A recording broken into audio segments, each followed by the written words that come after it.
Welcome in, everybody, and so sorry for keeping you all waiting. Of course, I was not anticipating this game to go into overtime. Of course, we're talking Lakers, Rockets, Game 3, a pivotal swing Game 3. Welcome into all of you. Thank you who have been patiently waiting as we are, 15 minutes late now, thanks to the Houston Rockets' epic and colossal pants-crapping session that just ensued here in this Game 3. Again, the pivotal Game 3. Of course, no team in NBA history has ever failed to hold on to a 3-0 series lead in entirety. I think I just saw a flash on the screen. 159-0 all time are the record of teams that go up 3-0.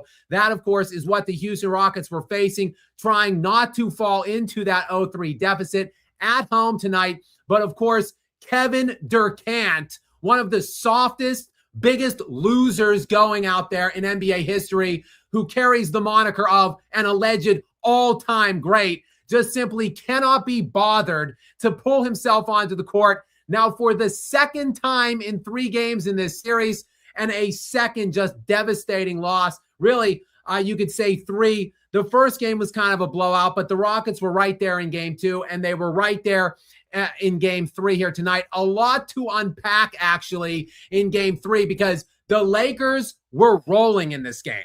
The Lakers had it all going. Bronny James was scoring baskets in this game. He scored 5 points, by the way, in an NBA playoff game. 2 of 2 from the field. The Lakers were up by 14 points. It looked like the Rockets' complete and utter collapse was complete. And then the Lakers said, no. Hold my beer. Any choke you can choke, I can choke better. Let's get into the fourth quarter so we can just splatter diarrhea all over the court. It looked like the Rockets were then going to come back with some just unforeseen, miraculous rally in the fourth. They were up by 6 points. If you are just joining us and you are not aware of exactly what happened in this game, they were up by 6 points with 25 seconds left. And that's when, of course, the Houston Rockets said, any choke you can choke, I can choke better, LA. It's a battle of chokers. It's a choke-off going on in this Game 3 in Houston, in H-Town, because the Lakers vomiting all over themselves in the fourth quarter. The Rockets, though, could not capitalize on the choke sesh. They outchoked the Lakers because with 25 seconds left and possession of the ball, up by 6 points in the fourth quarter, looking to crawl their way back into this series and get it to 2-1. That's when all hell broke loose for the Houston Rockets. Again, you really had to see it to believe it. Unfortunately, this is a live stream. Thank you for being here with us live if you are on. I cannot show you the video footage. I'm sure there will be a video that follows later tonight or tomorrow morning on it, because you really did have to see it to believe it. The Rockets, I believe is Jabari Smith, just with, for whatever reason, a completely unforced turnover with like 30 seconds left, when they basically just had to dribble the ball out and take their 2-1, get the win and move it to within 2-1. He turns it over. Then inexplicably, Marcus Smart is fouled when shooting a 3. Again, the Lakers down 6 at the time. Smart would make all 3, but still no sweat, because there's 25 seconds left. The Rockets have the ball up 3. Just get it to one of your good free throw shooters, like, I don't know, off the top of my head, Reed Shepherd, who got the ball, was fooling around in the backcourt. LeBron kind of knocked his arm and the ball went caroming up the court. Marcus Smart received it, threw it up court. LeBron James catches it. Looks like he nearly turns it over, trying to get it to Luke Kennard. Winds back up in LeBron's hands, and LeBron makes a miraculous 3-point shot to tie the game then, really kind of redeeming his earlier choking sesh that he did himself down the stretch of the fourth quarter, with 2 egregious late-game turnovers leading to the Rockets' 6-point lead with 25 seconds left. He also missed a number of shots down the stretch. But Braun with the equalizer with about 12 seconds remaining. Still, though, the Rockets all the time in the world to get a good look. And Alperen Şengün took some disgusting hook shot, which hit the side of the backboard. The Lakers actually had a look at the buzzer in regulation. They got it with 1.2 seconds left. Ultimately, they miss it. goes into overtime in Houston again. Should have been advantage Rockets, but again, the Rockets are just such an utterly low character team, just a pathetic and really embarrassing collection of players, I should say, on this team. Alperen Sengun, his stock has fallen so drastically this season. And just in this game in particular, again, the numbers look great for Sengun tonight. 33 points, 16 rebounds, and 6 assists on 15 of 27 shooting. Doesn't matter because he was a bum down the stretch. Jamari Smith Jr., big game in the box score for him too. 24 points, 7 rebounds, and an assist. Doesn't matter because he was a dog, again, with about 30 seconds left in the fourth with the ball, up 6. He's the one that turned it over, which led to whatever the hell ensued in the last 25 seconds for the Houston Rockets. Reed Shepherd, another just abysmal shooting night for him. 17 points, but on 21 shot attempts. He missed a late free throw in overtime, which essentially sealed this game for the LA Lakers. It still isn't over as I sit here. 3.9 seconds remaining, but the Lakers are up 4 right now. This game all but over. This series all but over. And ultimately, it all comes down, in my estimation, on the shoulders of Kevin Durant, one of the softest, biggest losers, as I said earlier, to start this live stream, to carry the moniker of an alleged all-time great. Kobe Bryant rolling over in his grave. Michael Jordan probably sitting back, chuckling, laughing his ass off, watching a guy who is supposedly in the top 15 all-time NBA players, who has now missed not 1, but 2 games in this series, one of them with a bruise, a literal bruise. And this one tonight in this pivotal game that his team obviously should have won and likely would have won if he could have dragged his bum ass on the court. They lose by ultimately going to be 4 points, likely in overtime. Durant set out with some rogue, fake ankle injury. Because I say rogue and fake because we heard nothing about this injury at any point during the telecast or the broadcast of Game 2. Durant didn't allude or mention it at all in the post-game press conference. No one knew anything about it for a full day. And then he was a late addition to the injury report yesterday with a sprained ankle, which, again, it couldn't have been that bad because we did not see anything in the Game 2 that would indicate that he was injured at any point, and it was never mentioned either during or after that game. So Kevin Durant, with some light or soft little sprain of the ankle, sits out in a must-win pivotal game at home for his team where they lose by 4 in overtime. And maybe Durant could have been the calming influence with 25 seconds left in this game when they were up 6, had he been able to take the tassel cap off and drag his scrub ass on the court. I am just beside myself with how disgusting and pathetic the Houston Rockets are. And the LA Lakers, who just sailed under a lucky freaking star. Unbelievable that this team completely falls apart down the stretch, which really started in the Oklahoma City game where Luka Doncic and Austin Reeves picked up those injuries. Of course, Luka Doncic with a grade 2 hamstring strain and Austin Reeves with a grade 2 oblique strain in that game. But before those two guys got hurt in the second half, the Oklahoma City Thunder were running them into the ground. They basically ended the Lakers season in one half. That was a 24-point lead for Oklahoma City at the end of the first quarter. I believe it was like 35-point deficit for the Lakers at halftime. And then Luka and Reeves get hurt, and the Lakers just completely imploded. They can't beat anybody in this playoff field in the West. I firmly believe that. I think the Suns would have beaten them. I think the Trailblazers would have beaten them. The 2 play-in teams, the 7 and 8 seeds, would have beaten this team in a 7-game series in the playoffs. But the soft, pathetic, loser Houston Rockets are now in an 0-3 hole against this team. Sans Luka and sans Austin Reeves.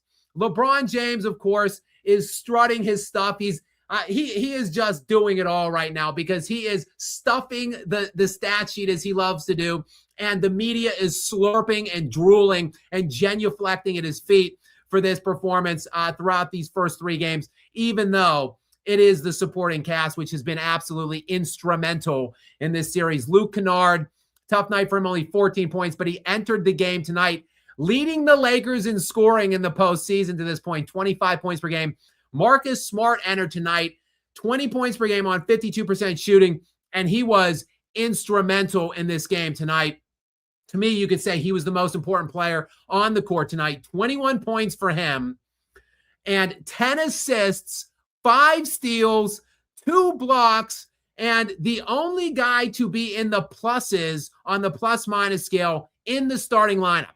LeBron and Rui Hachimura, zeros. DeAndre Ayton, -6. Luke Kennard, -4. Marcus Smart, +3. Other than that, the bench really did the work for the Lakers tonight. LeBron James, though, look, you do have to give the guy credit. I don't give him really the lion's share of the credit because to me, this series is about, at the top of it, the Rockets' implosion, Kevin Durant lighting a fire and firebombing his own legacy. That would probably be the top storyline. Secondarily, it would be JJ Redick, the butt of everyone's joke, the wine-sipping podcast bestie of LeBron, who really didn't deserve that job at all, doing a marvelous job in this series, I think. The Lakers defense, who was holding the Houston Rockets to 96 points per game in the first 2 games, held them to 108 tonight in an extra session in overtime. So those are my top 3 storylines, more than likely, followed by the Laker role players in this series. And again, Rui Hachimura tonight was the guy who really got it going early on. I think he opened the game like 7 of 7. He ends 8 of 14, 22 points for him, 3 rebounds to go along with that. But just a bunch of great contributions from the Laker role players. But factored into the storylines does have to be LeBron James, who is playing a good series at 41 years of age, despite the fact it has primarily been about the Houston Rockets crapping in their panties. LeBron James is capitalizing, though, on that crap sesh by the Houston Rockets. So when the smoke clears and the dust settles, 112-108, final in overtime, the Houston Rockets are going to win this series. The Houston Rockets are going to blow this series, and they're not even going to get a game. I think they're going to get swept in game 4. So not only the Lakers going to win this series, a sweep, like just a disaster for the Houston Rockets. I honestly don't know where they go from here. And as a Denver Nuggets enthusiast or supporter, I can't help but as I'm watching this unfold and ensue, I can't help but thinking to myself, why could you not lose one freaking game in the last 12? Because the Nuggets ended the season 12-0 in the regular season. Had it been 11-1, they would be playing Houston right now. They would be up 3-0 right now. The Lakers would likely be down 0-3 to Minnesota. And the Nuggets could have gotten a week off before going into play Oklahoma City in the second round in a series that probably Oklahoma City will be without Jalen Williams, their second or third best player. So the Nuggets, just a disastrous close to the season for them. Terrible setup for them on the brackets. And the Lakers did it masterfully. They played their hand to perfection. Now they're going to get, obviously, the Oklahoma City Thunder. Both of these will be sweeps, I think, the Lakers and Thunder. So both the Lakers and Thunder will have a week off. And maybe the Lakers going healthy with Luka and Austin Reeves in this game. Austin Reeves, by the way, was questionable. Now, they're obviously not going to bring him back now because they don't need him, obviously, to win this series. And they don't want to probably risk worsening that oblique strain, which was initially diagnosed as a 4 to 6 week injury. Initially, I heard reports suggesting that Austin Reeves was definitely going to miss at least 4 to 6, and it was uncertain about Luka. He was flying to Europe at the time to have some kind of probably TRT injections done on the hamstring. So no one really knew exactly what to expect from Luka in terms of a timeline for his return. But Austin Reeves, they were talking about at least the first round. Now he was questionable tonight, which to me indicates that he likely would be able to return in this series if needed. Again, he won't be, so they won't force him in and they won't risk worsening it. Just give him more time to rest, because when they sweep the Rockets here and win this one and get a week off, now you've got that extra rest and launch pad for Austin Reeves to definitely get back to start the Oklahoma City Thunder series. And look, maybe you sit Luka out the first 2 games, just anticipating losing games 1 and 2 in Oklahoma City, and see how much rest you can get Luka and see how healthy he can be, and return him for game 3 at home in Los Angeles. Ultimately, I think it doesn't matter that the Thunder will be without J-Dub and that the Lakers might be at full strength. I still expect the Oklahoma City Thunder to absolutely humiliate the LA Lakers, but still, this is just pathetic by the Houston Rockets. And I don't want to speculate now with where they go from here, but you got KD still for next season. I don't know if I would want him back right now if I was Houston. I guess there's really nothing they can do about that. He's under contract. I'll check. Let me check. I'll check later on in the stream and see if that is a player option second year. I mean, he would probably activate that player option. I don't know. This is a horrific end to a season.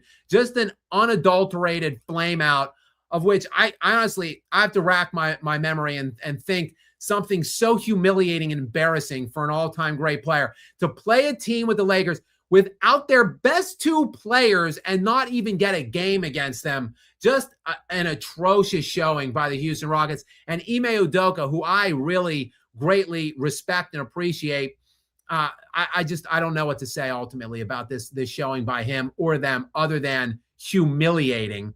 Let's work around the association if we can, guys. By the way, if you are just joining us right now, welcome in. It is Skap Live After Dark. Yes, finally, our triumphant return. Me and moderator Gary. Moderator Gary is here. I'm going to keep him on mute for a bit longer, because we are still having that echoing situation with his microphone. So, but I will bring Gary in here momentarily. Gary's here. Obviously, I'm here. You guys are all here. We got about, 700 people on right now joining us. The waters are warm, guys. Welcome in. Thank you so much for being here. I love being here with all of you guys. Sorry I haven't been on as much as I was in the last year's postseason. Not yet, at least anyway. But I'm going to try to get on whenever I can. And tonight just seemed like a fitting time for me to squeeze on. Real quick, let's work around the association here, because there are 3 games tonight in total. The Boston Celtics and Philadelphia 76ers playing the first game. And I got to be honest, I had this one wrong. I think Philadelphia is a low-class organization as well, kind of like the Houston Rockets. And I didn't think they had any shot in this series, or particularly in this game, because the Sixers worked Boston last game in game 2. To me, maybe the most shocking outcome of the playoffs to this point, the 2026 NBA playoffs to this point, was the fact that the Philadelphia 76ers annihilated Boston last game in game 2 in Boston Garden to even the series 1-1. And I thought, same old sorry-ass Celtics, in that they, were just sleepwalking, and they just kind of let a inferior subpar opponent into a series. And now it was time to hit the gas, and they were just going to blow right by Philly.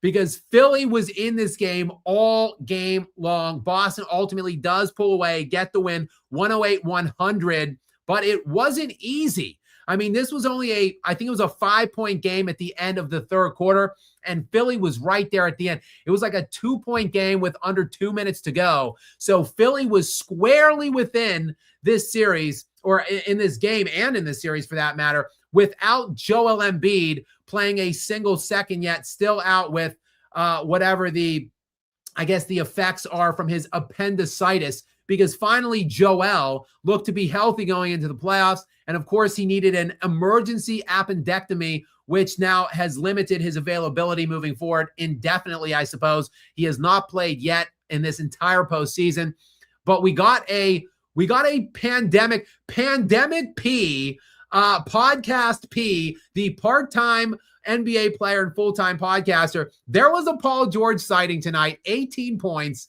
7 of 14 shooting from the field. But this series really, and this season, and really the trajectory for the Philadelphia 76ers moving forward, and whatever they become over the next 5-10 years, whatever, is all about Tyrese Maxey, who is silently, quietly kind of become an underrated player. I know he's kind of a volume shooter. He doesn't carry the efficiency that we see from some of the players like Nikola Jokic and Shai Gilgeous-Alexander. But the guy just continues to get it done. He's an elite scorer, 31 points tonight. Again, though, on 31 shots. So not very efficient tonight, a volume night for him. But again, this is a tremendous Boston Celtics defense. And Maxey has little help. Edgecombe coming off of really a historic rookie performance in game 2, and the Philadelphia 76ers win in that game, kind of came back to earth tonight. Just 10 points for him on 5 of 17. And again, like I said, no Joel Embiid. Andre Drummond with 12 points off the bench, and that was about it. Quentin Grimes had 2 points and then nothing else. So basically 14 points off the bench for Philly, and 12 of them came from Andre Drummond. They only ran an 8-man rotation tonight, did Philadelphia. Only 8 guys played. Of course, Boston goes 10 deep. They had a bunch of contributions off the bench for them. Really quick, loose math. Looks like about 35 points off the bench for them. So a dominant performance off the bench for the Boston Celtics. And that really was the difference, because the starters for Philly played a good game, basically neutralized the starters for the Celtics. It was Jason Tatum, of course, and Jaylen Brown, 25 points apiece for each of them on pretty good shooting from each of them. 9 of 17 for Tatum, 9 of 16 for Brown. So obviously 2 just elite all-NBA caliber players leading the way for Boston, and great defense. That is the equation and the formula for success for Boston. But again, Philly makes it surprisingly a little bit harder than I was expecting on Boston in this game and in this series. I don't think Philadelphia is going to roll over next game, which will also be played in Philadelphia. Guys, finally, we have going on right now, I'm watching it on the TV, but let me check here.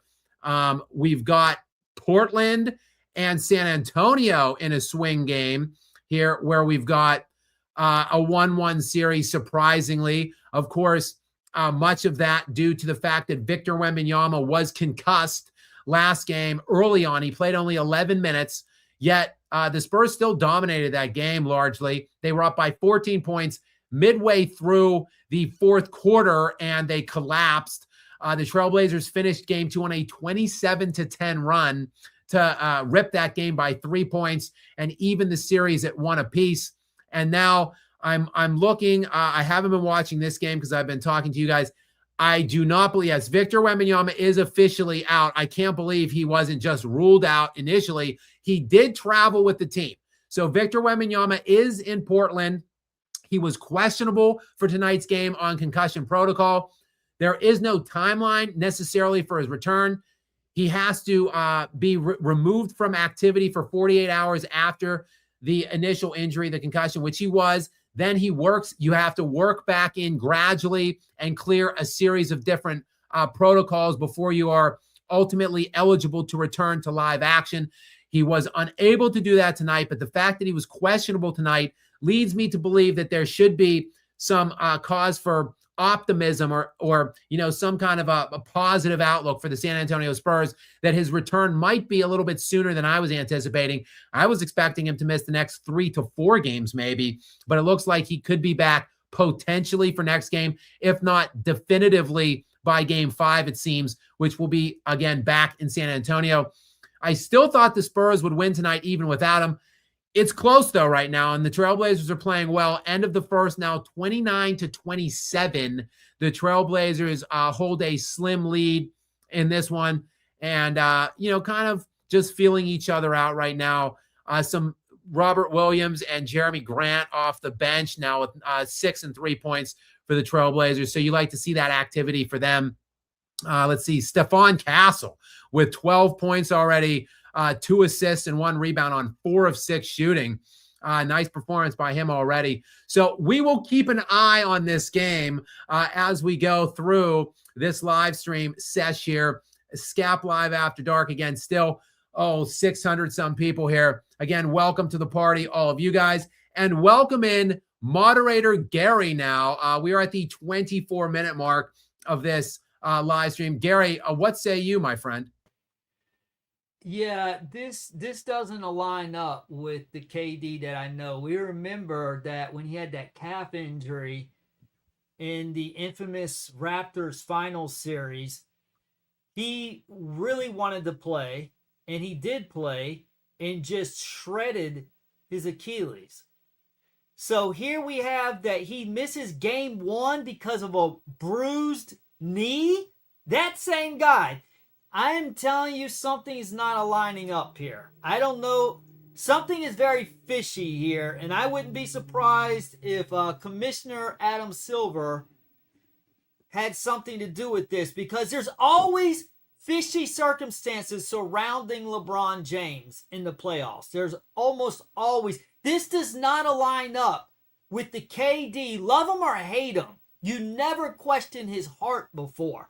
He was that one of those guys, like you had to save him from himself. Like the dude would have rolled out in a wheelchair to play if he could.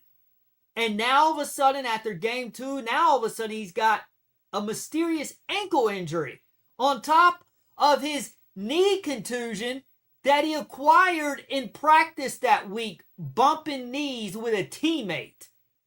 Okay, I'm sorry. I'm not biased. Something's not on the up and up here, because this ain't KD. Yeah, Gary. I'll tell you what else isn't on the up and up so far. The Spurs, your Spurs, have to be feeling, again, I thought they would easily come out and win this game, even without Victor Wembanyama, and win this series for that matter. But, I mean, Denny Avdia right now, of course, the transcendent breakout superstar this year for the Portland Trailblazers, first-time All-Star, has been huge already. I should say the first play-in game was masterful against the Phoenix Suns, and then he had a really big game in game one against the Spurs. Was just kind of modest, a mediocre game in game two. He opened up 0 for 5 tonight, only 3 points, and yet the Trailblazers still holding to a 2-point lead right now. Portland's looking pretty pesky. I just can't say enough bad things right now about the Denver Nuggets, who the Spurs are looking a little shaky right now. Now, Victor Wembanyama, again, if he comes back sooner than later, they should have no problem prevailing in this series.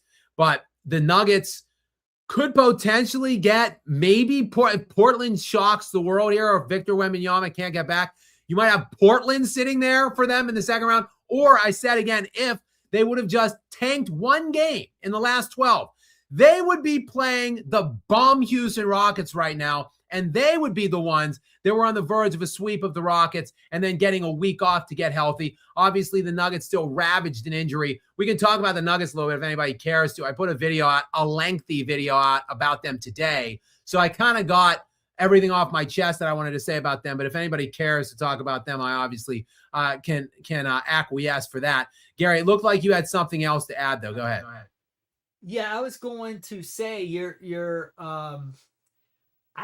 I don't think you realize Portland's actually pretty good. Like you're saying that you were expecting San Antonio to come in. I do think San Antonio will win this game, but I'm not surprised at all that it's close. Portland just had a lead. San Antonio tied it up according to the score I'm looking at, 29 apiece. But I am saying they are young, they are scrappy. And a guy I feel like you don't give enough credit to is Drew Holiday. The number 2 or number 3 on the Bucks championship. Him and Chris Middleton were 2 and 3. I love Drew's game. I think he's such a high character guy, and he just plays the game the right way. And we see it's translating in Portland. Portland is a nice, young, scrappy team. And then they have a veteran like Drew with championship experience. Of course, I do think the Spurs are going to win this series, but Portland's heading in a good direction, and they'll have Dame come back next year. Next year. Yeah, Gary, I trust me. I got a good look at Portland recently because the Nuggets played the Trailblazers in the last week, I believe. Yeah, it was their third to last game. And the Trailblazers were working them. It was like a 20-plus point lead for Portland in the first half. And I sat back and said, good. because now this means that Denver will drop in to the 4 line and get Houston. And of course, the trash Nuggets stormed back in that game and won in overtime, like 136, 132 or something in overtime. That was their 10th straight win. Then they went and beat OKC, who took a dive in that game.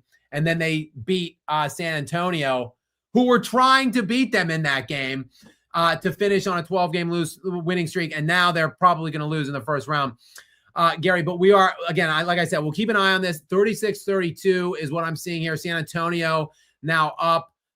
Again, the Spurs have a nice bench. They're a deep team. So, I expect, even if the starters sans Victor Wembanyama tonight can just kind of keep it even, and then they can rely on their bench players, then go ahead, Gary. You think Portland makes Thiago Splitter the official coach next season? I think they should. What do you think? Yeah, I think so. I think he's done a great job down the stretch. It's surreal to me that Chauncey Billups and that whole debacle ensued early this year. It really does show a lot about Thiago Splitter and the character of all the players on the Portland Trailblazers, that they could endure that kind of fiasco early on in the season and still overcome that to make the postseason this year. Pretty impressive, I think, by them. So, we'll keep an eye on this game. 36-32 with 8:55 to go in the second. So still relatively early in this one. Gary, we've got some super chats here lined up. So let's go ahead, since we're about a half an hour in here to the live stream, and let's hit some of those, get some of these, address some of these, get them out of the way. We've got Gregory Lieber up for first. I think I'm saying that right. Gregory, thank you very much for joining us here. Gary, I'll turn it over to you to read this from Gregory, and also whatever it is. It seems like you have something else you wanted to add. Yeah, quick shout out to the chat. Samson the Current says, any thoughts on Wemby's Cosby sweater? That's very funny, Samson, because that's exactly what I thought when I saw him on the bench as well. Skap, you are asking, is Wemby in the building? Yes, he is, and he does have a nice Bill Cosby-esque sweater. Just FYI, before we get to the super chat.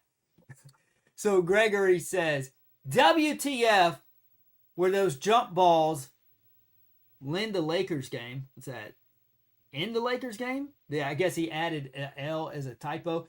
WTF were those jump balls in the Laker game? Yeah, there were some jump balls down the stretch of that game, some tie possessions. I didn't have necessarily a problem with those. There was some baffling calls down the stretch. I thought maybe one of those tie possessions I thought was a foul. One of those jump balls was a foul.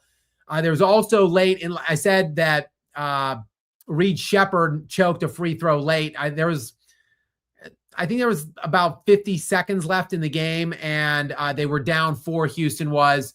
And there was a scramble. Marcus Smart picked up the ball. He actually got fouled, but he also swung his elbow towards, I think it was Amen Thompson's face. It was a total flop job by Amen Thompson, but it actually worked. He got the call, and then Reed Shepherd went to the line to cut it to a 1-possession game, and he choked that free throw away.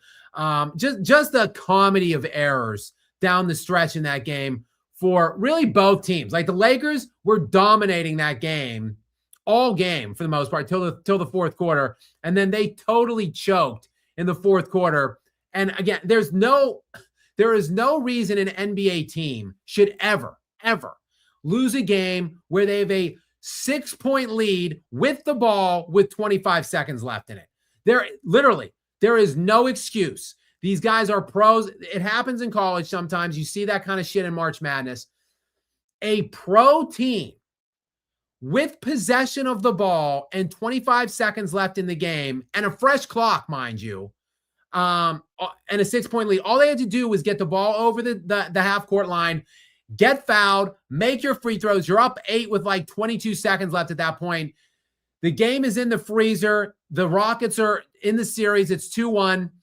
And Jabari Smith, who had a good game in this game, but undid it all with just a trash turnover in that situation. Even then, you're pretty much okay if you're Houston. Just don't panic and do anything stupid like foul a three-point shooter, which is precisely what they did next, fouling Marcus Smart, who, of course, promptly made all three of his shots. But then still, 20 seconds left at that point, ball inbounded to Reed Shepherd, one of their best free throw shooters, probably the best free throw shooter. And then he turns it over, and LeBron hits the three. Just a pitiful close by a pitiful team, low character players, led by a loser, alleged all-time great in Kevin Durant. And my man Ime Udoka, who I love, might be the sacrificial lamb at the end of this season because, unfortunately for them, they can't just clear house and dump KD. So they might potentially have to sacrifice Ime. If they do, I'm sure there's about 20 other NBA teams that would be lining up to get him. I know I would like the Denver Nuggets to get him if he hits the open market.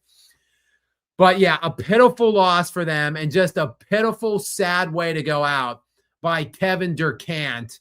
And his legacy, I think, really does need to be reevaluated at this point. I put a video out this afternoon when I saw the news about KD being questionable tonight. And that was just when he was questionable. I thought never in my wildest imaginations would he actually sit out tonight. I thought he was just being a little bitch and going on the injury report to kind of have an excuse if and when he played bad or if and when they lost.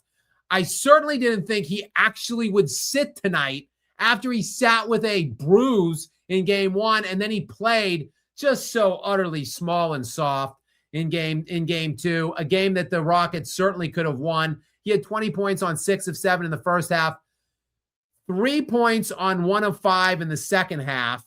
And again, after the game, all he talked about, I watched every second of Kevin Durant's post-game presser after game two, and all he talked about was how he had to be better, how he had to attack the double teams better, turn the ball over less, be more aggressive, try to score more and quickly to try to get in the flow and then open things up more for his teammates. Never one time did anybody on the team, the coaching staff, Durant, never was it ever uttered yeah, I kind of rolled my ankle, or Kevin Durant was dealing with some kind of an ankle injury in the second. Never once was that mentioned, alluded to, referenced at any point in the game in the night following the game or the next day. He was added late before on the injury report yesterday before today's game. So I just don't understand how you sit that game out. You're going to go down in epic, fiery fashion, just a flaming dumpster fire down a river of shit if you go down 3-0 in this game and in this series. And you would think with the series shifting back at home, you get a bump from the crowd, obviously. A bunch of guys did play better tonight for Houston. Again, Alperen Şengün with 33 points, 16 rebounds, 6 assists, 3 steals, and a block. A plus 10 for him in his 47 minutes played. Jabari Smith, other than that putrid turnover, 24 points for him. Amen Thompson was big tonight, 26 points, 8 of 14. All they needed was that loser Kevin Durant to crawl his ass in the game, and he just couldn't do it. Obviously, the Rockets bench was a joke tonight. A joke. They had 6 guys play at least 4 minutes in this game. 8 minutes from Jeff Green. Dorian Finney-Smith played 11. Those were the guys that played the most. And Aaron Holiday played 6.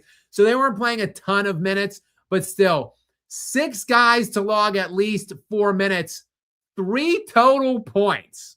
And when you look at the Lakers bench, not a huge amount of output, but realistically, they played 5 guys tonight, and they got 17. They got 23 points off the bench. A team that had to elevate 2 bench players into their starting lineup because, again, no Luka Doncic or Marcus Smart. The fact that the Lakers, who really didn't have much of a bench all year and now are without their 2 best players, are using their depth to defeat the Houston Rockets It's just mind-boggling. And again, I just can't wrap my head around what we're seeing and the puzzling nature of how Kevin Durant is going out in this series. Just pathetic and sad to see for all of you Kevin Durant fans out there like moderator Gary. Next thing we've got the punished Rob Thames is back in. Still unfortunately punished, but still fortunately for us here in the Skap Live After Dark. Rob, welcome back in, brother. Hopefully you're not punished for much longer. Gary, what does Rob have for us tonight? LeBron doing that new Balco, KD taking a dive, refs on some bull jive, Lakers in 5. I love those things, those little memes or gifs or whatever with a guy like LeBron hypothetically in this scenario would be like wearing like something on his head and then have like sunglasses on a chain, and he would have like a cigar or something, a cigarette in his mouth. And it would have this little this little soliloquy, this little poem or whatever these things are. It's from Shannon Sharp. Shannon Sharp used to make the predictions, and he'd always say he'd say like OKC, UFC, KFC, Lakers in 5, and he always had one for every opponent they faced until they inevitably lost. Love them though. They crack me up every time. So Rob, thank you for dropping that. I don't even think though, unfortunately, I do not think your prediction is necessarily going to hit because I don't see the Lakers losing a game at this point. This Houston Rockets team is so pitiful, such low, abysmal character basically across the board on this team at this point. Mainly just Kevin Durant, I guess. I should probably stop calling out Houston as much as I am right now because I just rattled off. They did have a number of good performances and contributions tonight, at least from the starting lineup. 24 from Jabari, 33 from Şengün, 26 from Thompson, all on good high shooting efficiency, all in the positives on the plus-minus scale. It really was the Rockets starters bested the Lakers starters tonight. It was the bench, shockingly, from the Lakers that got it done. Again, despite the fact they had a shallow bench all year and are without their two best players. But really, the Rockets, they were just missing something. It was Kevin Durant. Really, it's all on Kevin Durant. You know, it's not even about – look, the Rockets blew that game down the stretch. You've got a 6-point lead with 25 seconds left. You got to wrap that game unequivocally, 100%, no questions about it in the NBA for a professional team. So in the last half minute, and then in overtime, this team was pathetic. But to get them there, though, this is all on Kevin Durant, in my estimation. And Kevin Durant, again, I mentioned it earlier on my channel in a video in preview of if KD didn't play or if they lose the series. His legacy is under assault right now. I think KD is pretty much thought of as a consensus top 15 guy. Some people might have him as high as like somewhere in the top 10.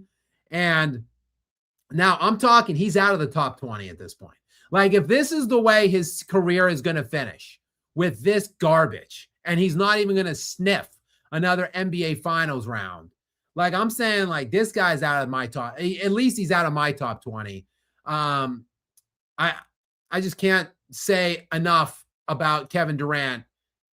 I can't say enough bad things about Kevin Durant and what I'm seeing right now from his low character. I mean,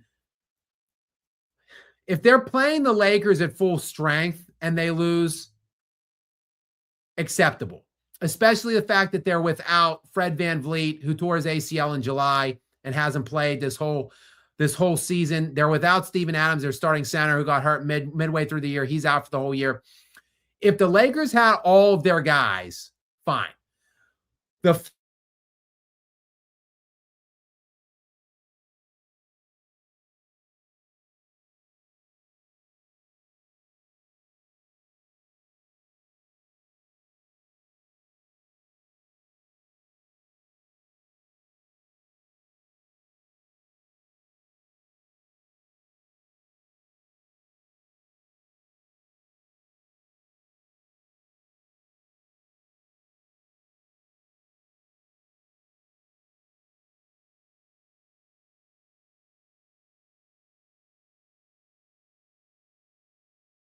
Hang on, we'll try to get this figured out. Can you guys hear me? I just texted him and let him know. I think he's on mute. Can you guys hear me? Let me know in the chat.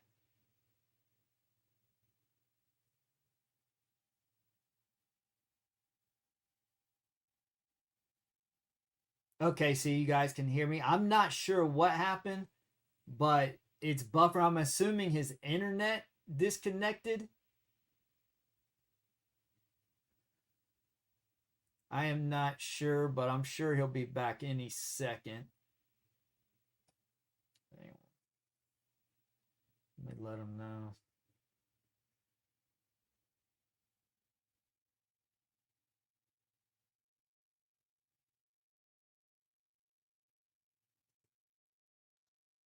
Okay, hang on.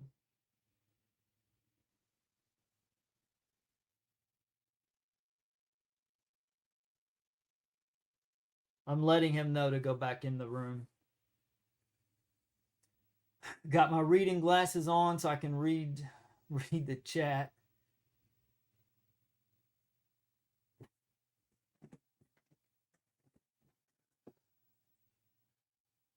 I'm not sure what happened. I'm sure he'll be right back though. Hey, everybody hit that like button, please. Get that going.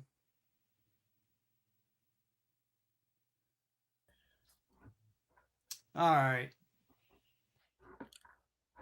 Guys, what's up? Sorry, technical difficulties. I don't know. Gary, just give me a thumbs up. I am on my, can you hear me okay? I'm actually now on my hotspot on my cell phone. I don't know exactly what happened there with my Wi-Fi. It is obviously out. Something has happened. We are having technical difficulties, but somehow on the strength of my cell phone's hotspot, I am now on, Gary. Again, thumbs up. Am I okay quality-wise? Okay. Apparently, my cell phone hotspot is going to carry us through and save the day. Sorry, guys, for that. I appreciate those of you who hung around. We still have about, I don't know, 450 people here. We were up around 600 when I dropped off, unfortunately. So I'm sorry to all of you that did stay on. Many thanks for doing so. And we will just continue to work through these super chats. I'm glad to be back on. Let me check the score though real quick of this game. The Trailblazers and Spurs. Trailblazers still hanging right in there, 47-43. The Trailblazers are still up on the Spurs. This has been a very tight game. And Denny Avdia is still with just 3 points right now. Stephon Castle, 15 points, 2 assists and 1 rebound, leading the way for the San Antonio Spurs. So still kind of just a tight, fill it out game right now. We'll keep an eye on this as we work through these super chats. We've got Darth Carnes, Dylan Brooks, Aura is in next here. Thank you very much, Darth Cairns, Dylan Brooks, Aura. Quite a little handle there, and it is a Dylan Brooks avatar. I like it. Gary, go ahead and tell us what does Darth Cairns, what's the question or comment? Even though the Suns will lose the series against the Thunder, don't let that distract you from the fact Dylan Brooks has more aura than SGA. And he has quite a few more super chats coming up soon for you, Skap.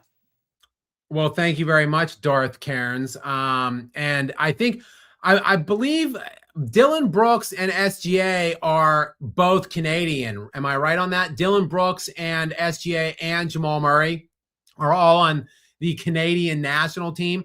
So Dylan Brooks is actually a pretty good friend and a countryman to SGA. But Brooks, look, say what you will about him. He's got an old school mentality. He's a fierce competitor.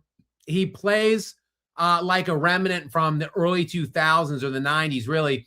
He was complaining about the officiating after last game as well. Of course, Devin Booker got the bulk of the headlines and most of the spotlight on his just flame sesh of the crew chief for those officials that for that game and just the officiating overall. But Dylan Brooks also went in on the officials, and in part of his, he went on for like 5 or 6 minutes. And part of Dylan Brooks' little monologue on how bad the officiating was in that game and how bad it's gotten in the NBA in general. He talks about how it was just different when he was young and growing up and watching the NBA, and how it was a man's game. It was physical, and you actually, the better team just had to earn the game, and they weren't just given free throws.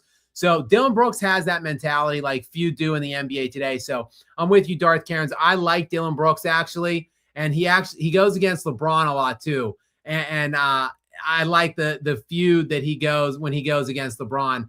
I like it. It used to be what Draymond Green used to be or provide in the LeBron James on the LeBron James front, and the foil that Dre used to be for LeBron before Draymond signed with Clutch Sports and then became a bootlicking jock sniffer of LeBron James. So at least there is somebody still in the NBA who isn't afraid to mix it up with LeBron. Next thing, we've got Wolfsbane.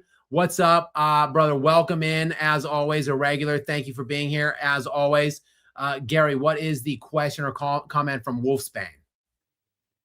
Kobe literally told KD on national TV that he needed to learn to deal with double teams to get to the next level. Did he listen? No. Now look at him. Yeah, I mean, KD, look, the thing about KD, he is as smooth and efficient of a scorer as any player that has ever existed in the NBA, in my estimation. Like, I ultimately, I did a video, Gary, maybe a month ago on the 15 best scorers in NBA history. Basically, my list to combat the list that was put out, I think, by Bleacher Report, which, as we know, is just a trash can of a periodical, just a putrid, garbage, yellow journalistic rag. No semblance of journalistic integrity by anyone on that panel of writers and alleged basketball experts. I had to set them straight with a video on the true best 15 scorers in NBA history, and KD is quite high on my list. I think I had him on my Mount Rushmore, I want to say. I think he was fourth behind only the big three, which to me, there's a big gap between the big three being Jordan, Wilt, and Kobe. But KD, again, I don't know. I'm just baffled. I feel like typically he does deal with doubles effectively. He's generally not turning the ball over a ton. The 9 turnovers last game, he just looked lost out there. He was getting a lot of doubles and triples sent his way, and he wasn't dealing with it well at all. He wasn't swinging the ball. He was over dribbling. He was turning it over. Then he just wasn't being aggressive or assertive at all and looking for a shot. I mean, it does look like something is wrong with Kevin Durant, though I don't know. I just can't, with what I know about him physically at this point, a bruise on his knee and some sprain of his ankle that we didn't even see, like a poignant moment in the game that would indicate that he was injured at all. Like, I just can't give him the injury excuse. Maybe he is. Maybe we'll hear more about it at the end of this series. Who knows? But everything that I know about Kevin Durant at this point, you just got to say he's choking and he's just playing small and he's just afraid to even get on the court at this point, I guess. I don't know, Wolfsbane, but I am as puzzled and my head is as itchy and I'm scratching it as much as anybody else out there right now, trying to figure out exactly what is going on with Kevin Durant. Next, we've got Gregory back in. What's up, Gregory? Thank you. Welcome in back into the sponsor area here on Skap Live After Dark. I appreciate you, Gary. What's the question or comment this second time? Can't wait for LeBron to take Smart's credit for the win. Yeah, Marcus Smart was big again. This guy is just a gamer. He is just a glue guy, a very pivotal kind of a player. I have loved Marcus Smart for his entire career. I love his grittiness, his mentality, his defense, the little things he does, and he can still step out and hit threes for you. He can facilitate. He had 10 assists tonight. I remember Marcus Smart. He was a dog even in college, in a good way, a good dog. He had that dog in him. I think he played for Oklahoma State, and I really wanted him. He's so old that he goes back to Kobe era. And I really wanted him on the Lakers. I think the Lakers had the 8th pick overall the year that Smart came out, and the Celtics had the 7th pick. And I remember I wanted Marcus Smart so bad to pair with Kobe. I thought the mindset was a perfect match to play with KB, and the Celtics snagged him at 7 right before the Lakers picked. So I always watching Marcus then play with Boston the years that followed. I always had that in the back of my mind, like, I really wish the Lakers could have got him. And then really anywhere he's gone, he's just been an elite glue guy and a winner. So I hated to see the Lakers get him in this offseason, and he's been just masterful for them all season long.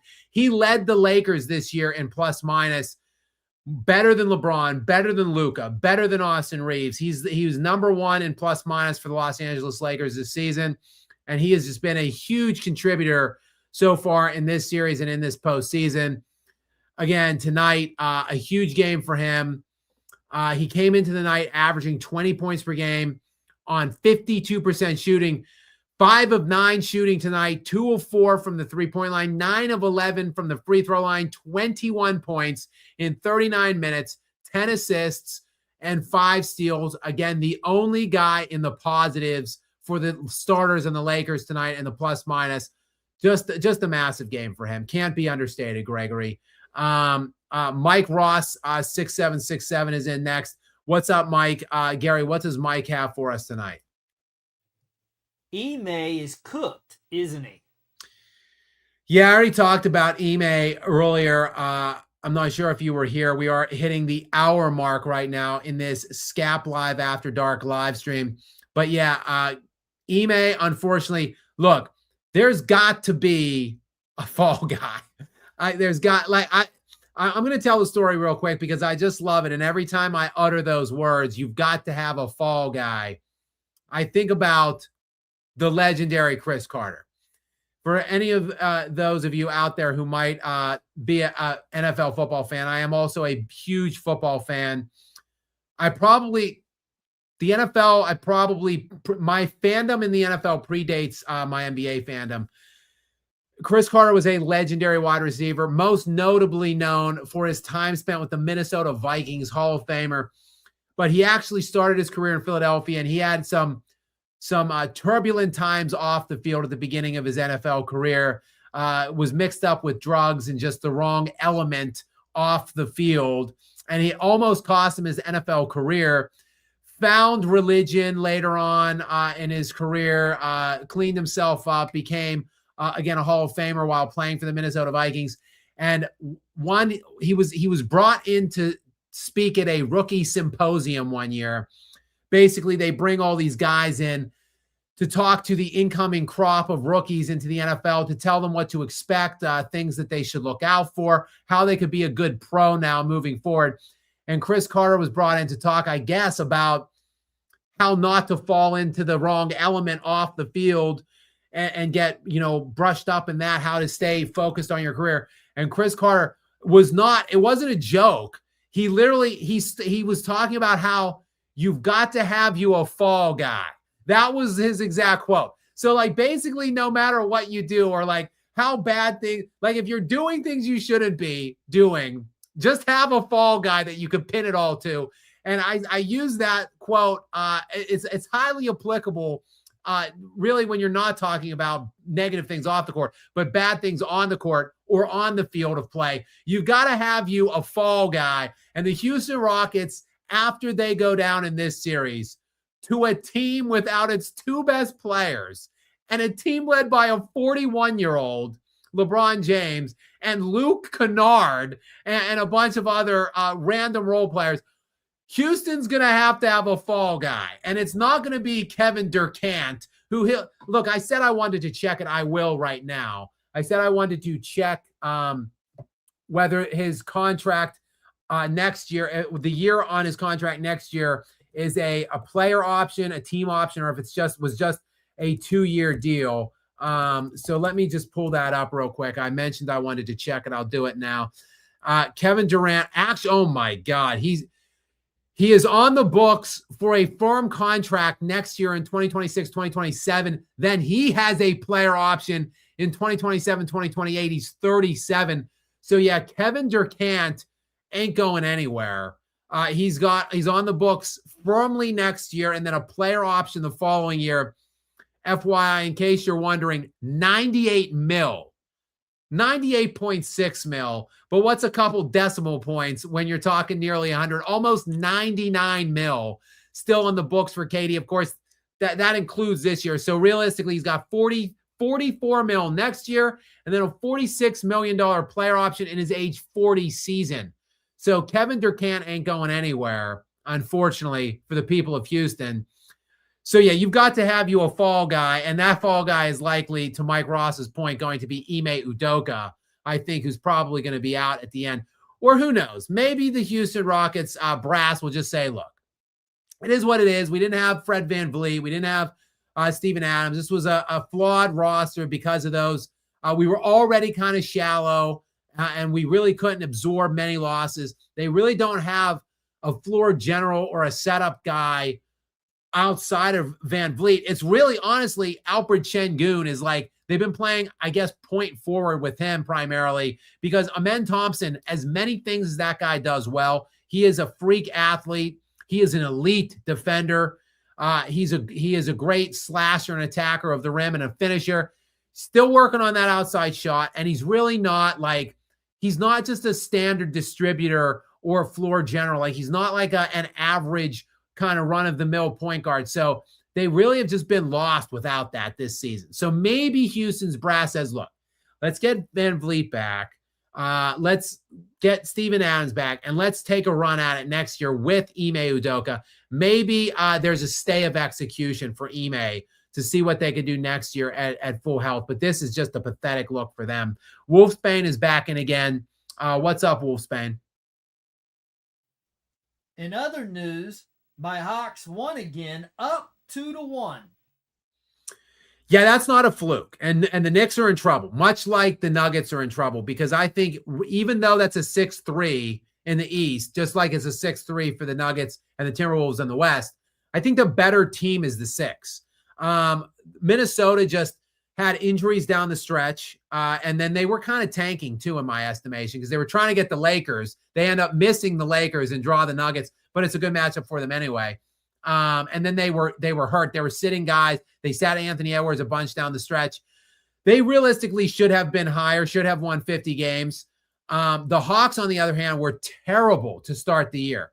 They're like 19-21 or something at the All-Star break, or like 23-26 at the All-Star break. Something. They were under 500 at the All-Star break. They had a negative net differential at the All-Star break.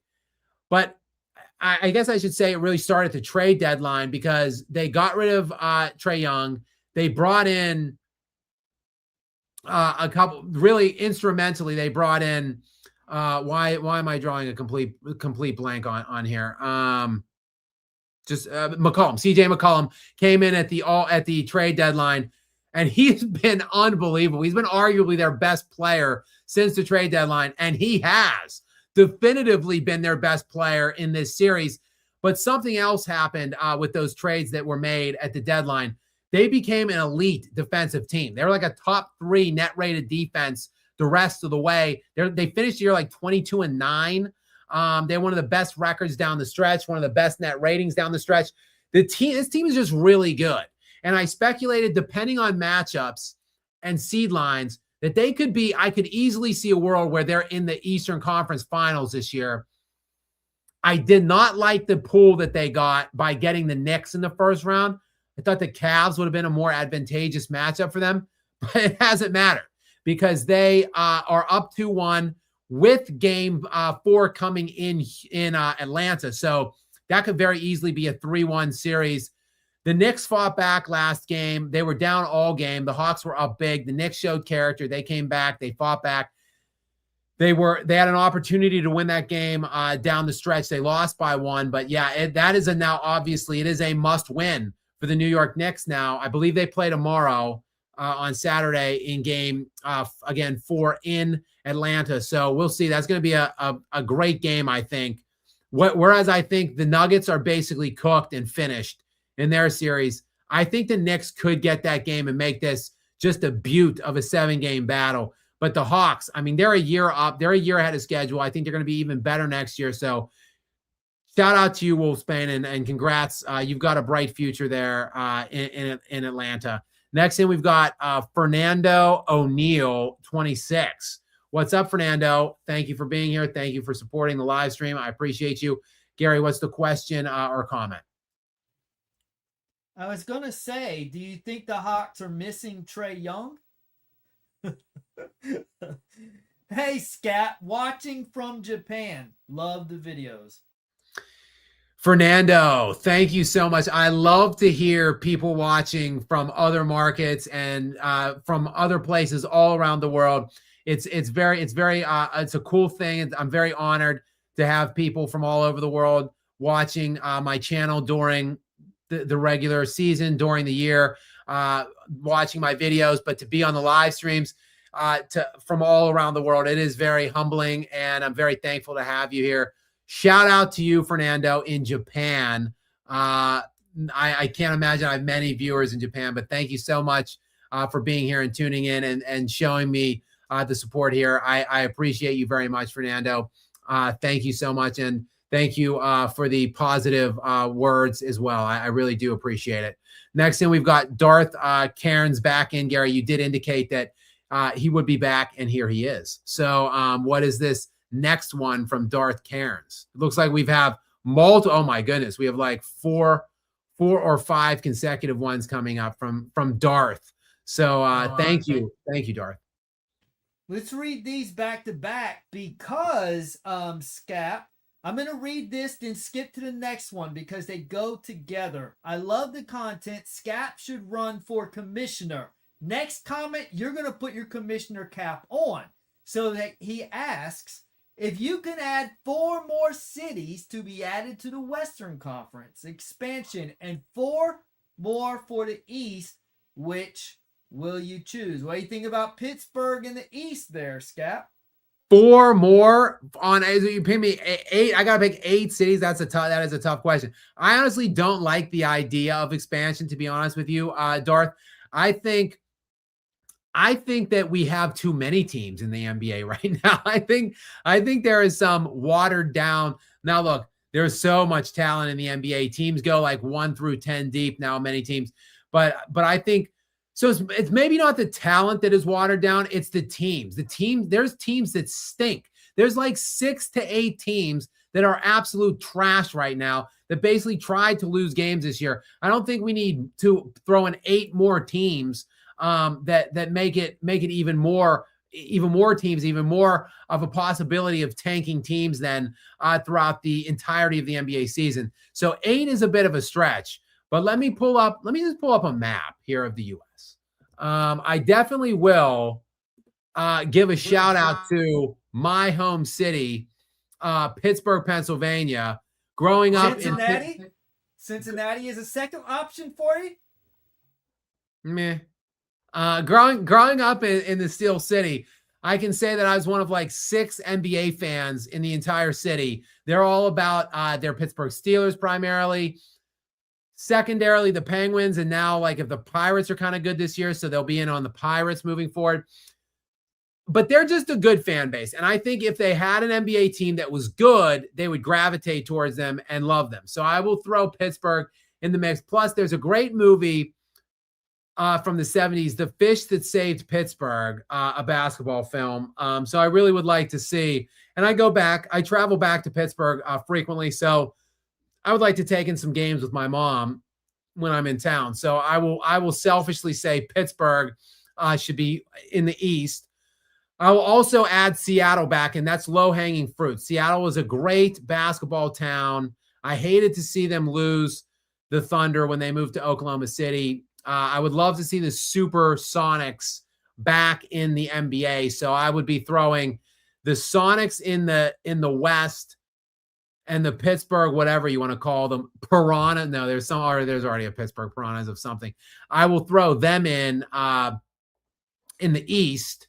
And let's see what else we can come up with here, shall we? Cincinnati in the East? No, you don't like Cincinnati? I don't know. Good rival for Pitt. It's true. It's a fair rival. I'm checking out my map. What about if we have some team like in Oregon in the West?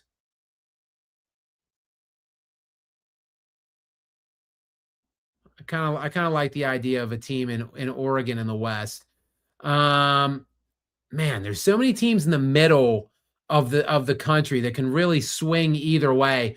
It's kind of crazy. I'm not very good at geography as I'm looking at like Minnesota, Oklahoma City, all the Texas teams. Like those, like they're just those. All those states are right down the center of the country. Basically, really could swing either way. Yeah, I can see maybe Ohio getting another team, Gary. That's a pretty good call. Maybe a team in like Tennessee for the East, somewhere in Tennessee. I would throw a team in the East. And then, how about a team somewhere in Arizona, maybe for the West? Other than, of course, they've got one. So maybe, you know what? I would like to see a team in Alaska, and that would never work because of the travel. All right, Darth. I'm not going to go too much further into this. Because I don't really like the idea of expansion at all. I think they are doing 2 teams. Vegas is sure to get one. I don't really care if Vegas gets one. I would start with giving Seattle a team back, presumptively because Vegas will have one in the West. So that means probably Seattle would not then be on the queue to get one then. And I want Seattle to get a team back, ideally. All right, Darth is back in, though, again with 2 more back-to-back. So let's read these 2 more from Darth. He might be in again. I'm not sure. Gary, what's this next one from Darth say? In terms of entertainment, who is better to watch? Lance Stevenson, Ron Artest, Kevin Garnett, Dylan Brooks, or Bad Boy Pistons? Man, that's quite a question. Well, I don't like to age myself that often. I was born in like the mid 80s, which means I like grew up in the 90s. And the Bad Boy Pistons were basically before my time. They of course rose to prominence like 88, 89, 90. And I was like 5 years old, 6 years old. I didn't really start watching basketball till like the mid 90s. So I have to disqualify myself from talking Bad Boys Pistons in terms of I can talk about them from a historic standpoint, but not from like necessarily like an entertainment standpoint of them to watch. I mean, Dylan Brooks, I do find him entertaining, but not on a Lance Stevenson or Ron Artest level, or for that matter, Kevin Garnett. I think Lance Stevenson really has a special place in my heart because of when he was blowing in LeBron's ear in that series when he was playing LeBron when he was on Indiana. And I like those Indiana teams, which had no business being in the series with the Heat, but they always made it kind of interesting. Young Paul George was on that team too, and he was really good at that point. That was pre-leg injury. So Lance, I probably would rank Lance Stevenson above Ron Artest slightly, even though I do like Meta World Peace because he did win that championship, Kobe's 5th ring with him, and he was instrumental. He hit some big shots down the stretch in Game 7 against Boston. So I like both Ron Artest and Lance Stevenson, but KG is one of my all-time favorite players. I don't know if the Incorruptible or the Incorruptor or what, I forget what his name is, but a regular, and he's always in my videos in the comments, and he's always here. The Incorruptor, I believe. He's a huge Incorruptible. Yeah, he's a huge KG guy. That's his favorite player.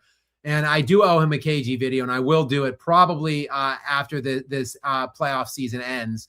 I would probably put KG on the top of the list of those players provided just because I really just respect the level that he played at, an all league caliber level on both sides of the ball. So I'd probably put KG at the top there. Finally, Darth Cairns in again. Dylan Brooks are a big Dylan Brooks fan. Obviously, I know you've got Dylan Brooks at the top of your list in terms of guys that you like to watch or that are the most entertaining. What is this? What is this next question or comment, Gary? Unfortunately, I was too young to watch Pau Gasol in his prime.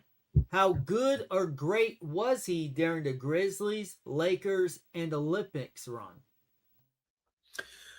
Well, I'm curious that Darth included the Bad Boys Pistons, and for that matter, Ron Artest and Kevin Garnett. Like those are all older style, kind of older players.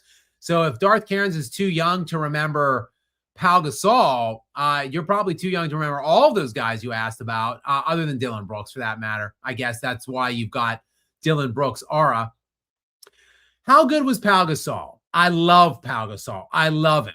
He's probably Kobe was always kind of, look, he was a loner. Like, I don't want to use the word outcast, but he was a loner in the NBA for most of his career. Like, he came in, he was the 13th overall pick as a high school player coming out of Lower Merion, and he was really all about business from the beginning. Like, you see these young kids come in out of college, even that are older than Kobe, who can't, they just can't adjust right away into the NBA. Like, they're kids. They want to go out and party. They want to have their posse or whatever, or their friends or their crew around them.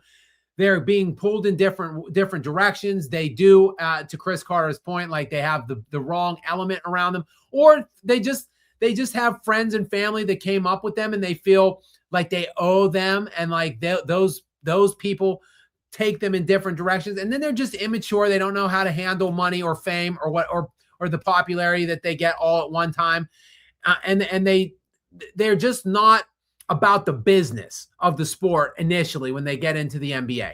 Kobe Bryant, like, he was drafted at 17. He was playing NBA games at 18, and he was all business from the beginning. Like, his much older teammates would be going out partying and drinking and clubbing, and Kobe was like 21 years old winning NBA championships, and he's like, I got to go home, like, and start working out. Like, in the off season, like the day after they won the championship or whatever. So Kobe never really had friends in the NBA. I remember vividly a story about how Derek Fisher had never been to Kobe's house.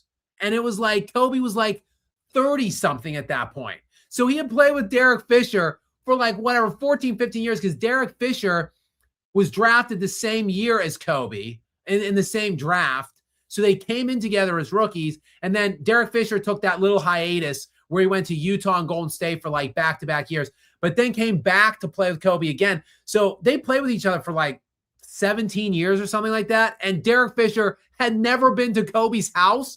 Like, it's just mind-blowing, like, how isolated this guy was in terms of he just wasn't really friendly with players.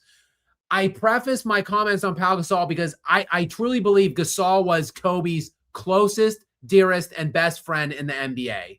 And Gasol has been really he has been around now after Kobe's death with Vanessa and the kids. He's like Uncle Pau still.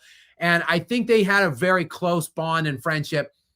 And I know Kobe thought very, very highly of Pau, because there's no doubt Kobe does not have 2 additional rings if Pau Gasol doesn't get traded there. So, like, Kobe would have ended with 3 rings if not for Gasol. So I think the world of Gasol.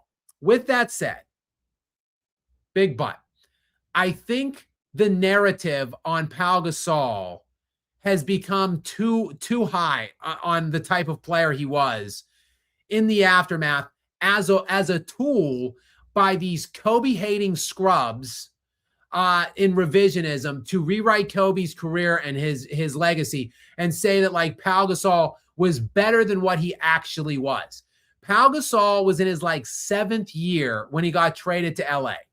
He had made 1 career All-Star appearance, no All-NBA appearances, so no All-NBA team selections, first, second, or third. He had 0 career playoff wins. So, like, that's the guy that he was getting, that Kobe was getting when they got Gasol. In sharp contrast, Chris Bosh was in his 7th year when he went to play with the Heat and LeBron and Dwayne Wade. Chris Bosh had made 5 consecutive All-Star appearances in his 3rd, 4th, 5th, 6th, 7th year before he teamed with LeBron.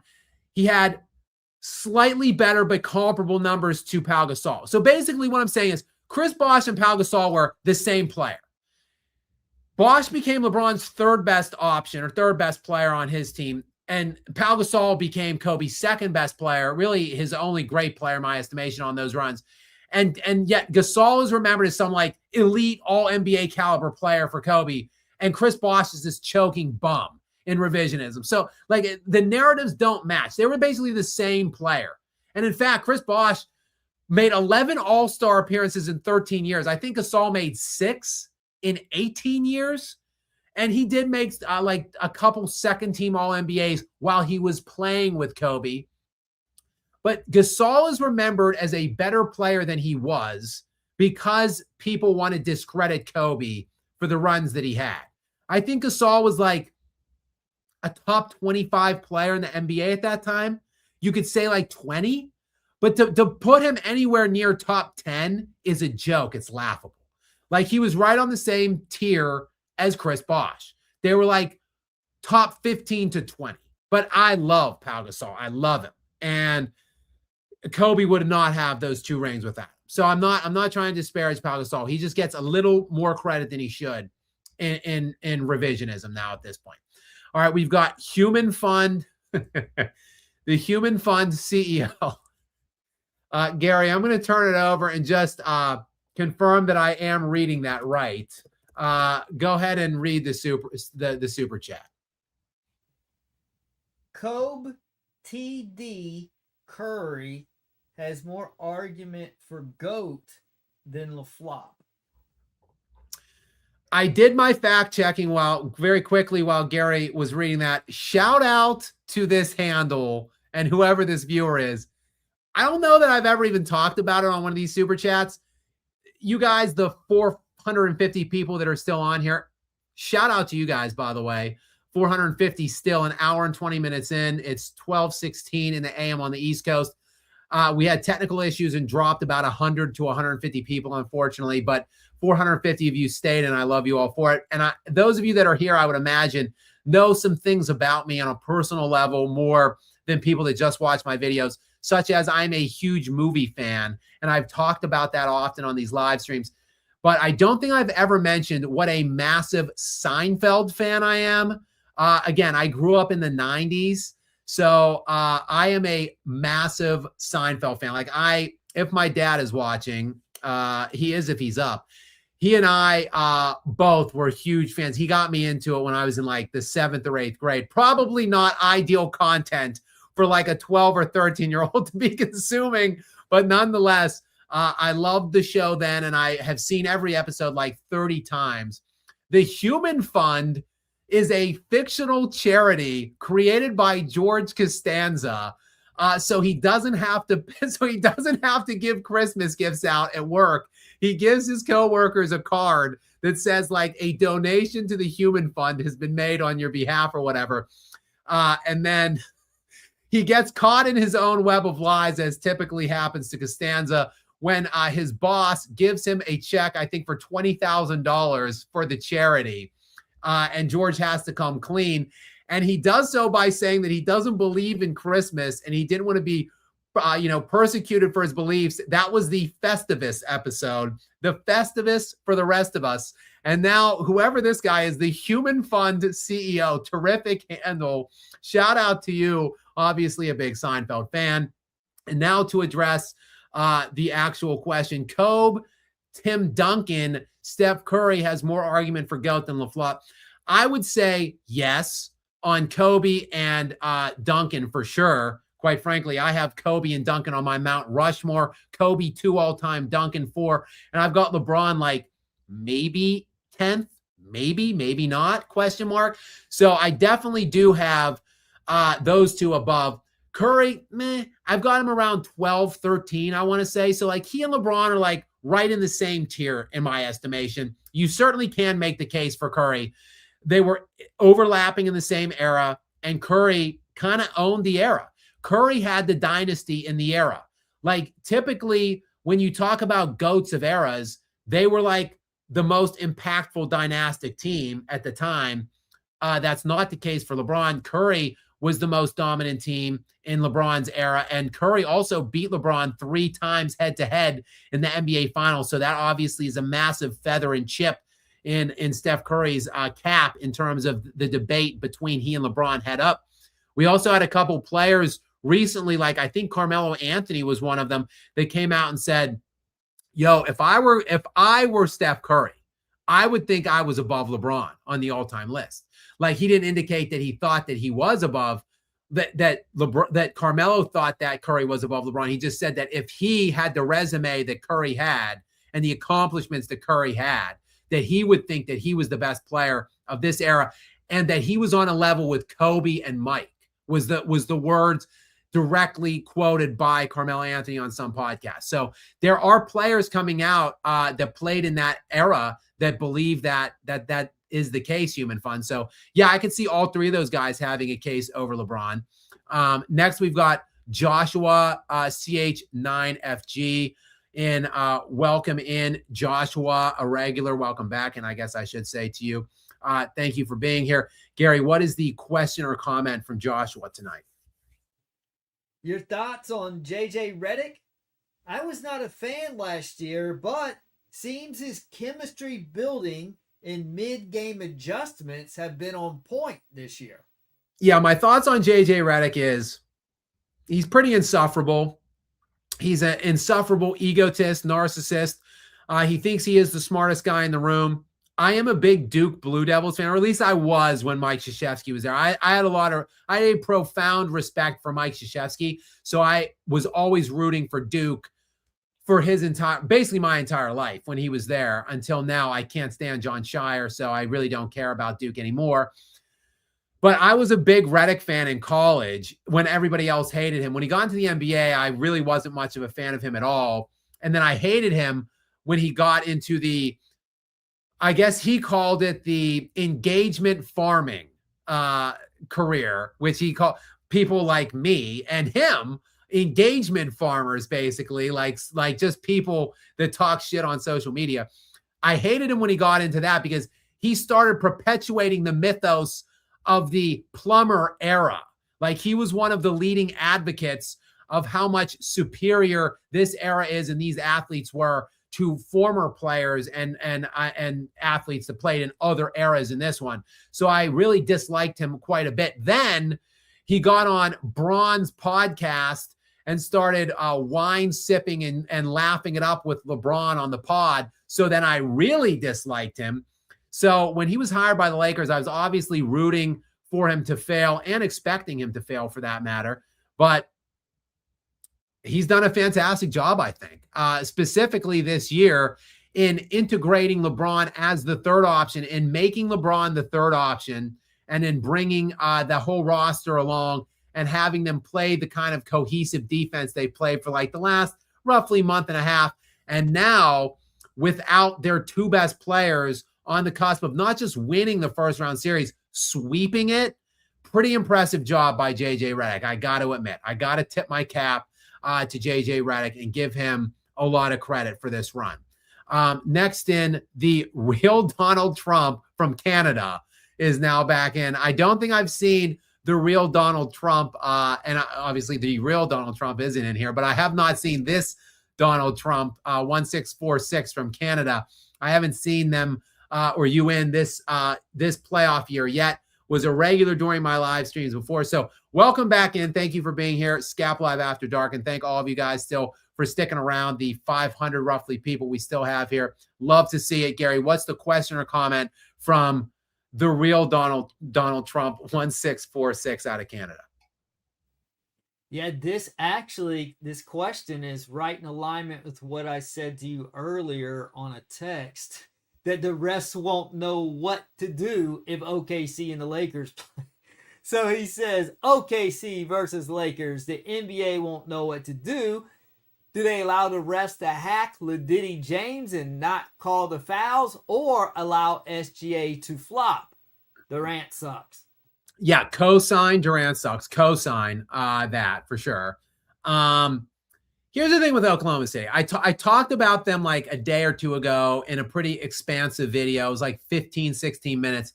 And I shared my thoughts on the problem with the Thunder and the double standard in the way in which they're officiated.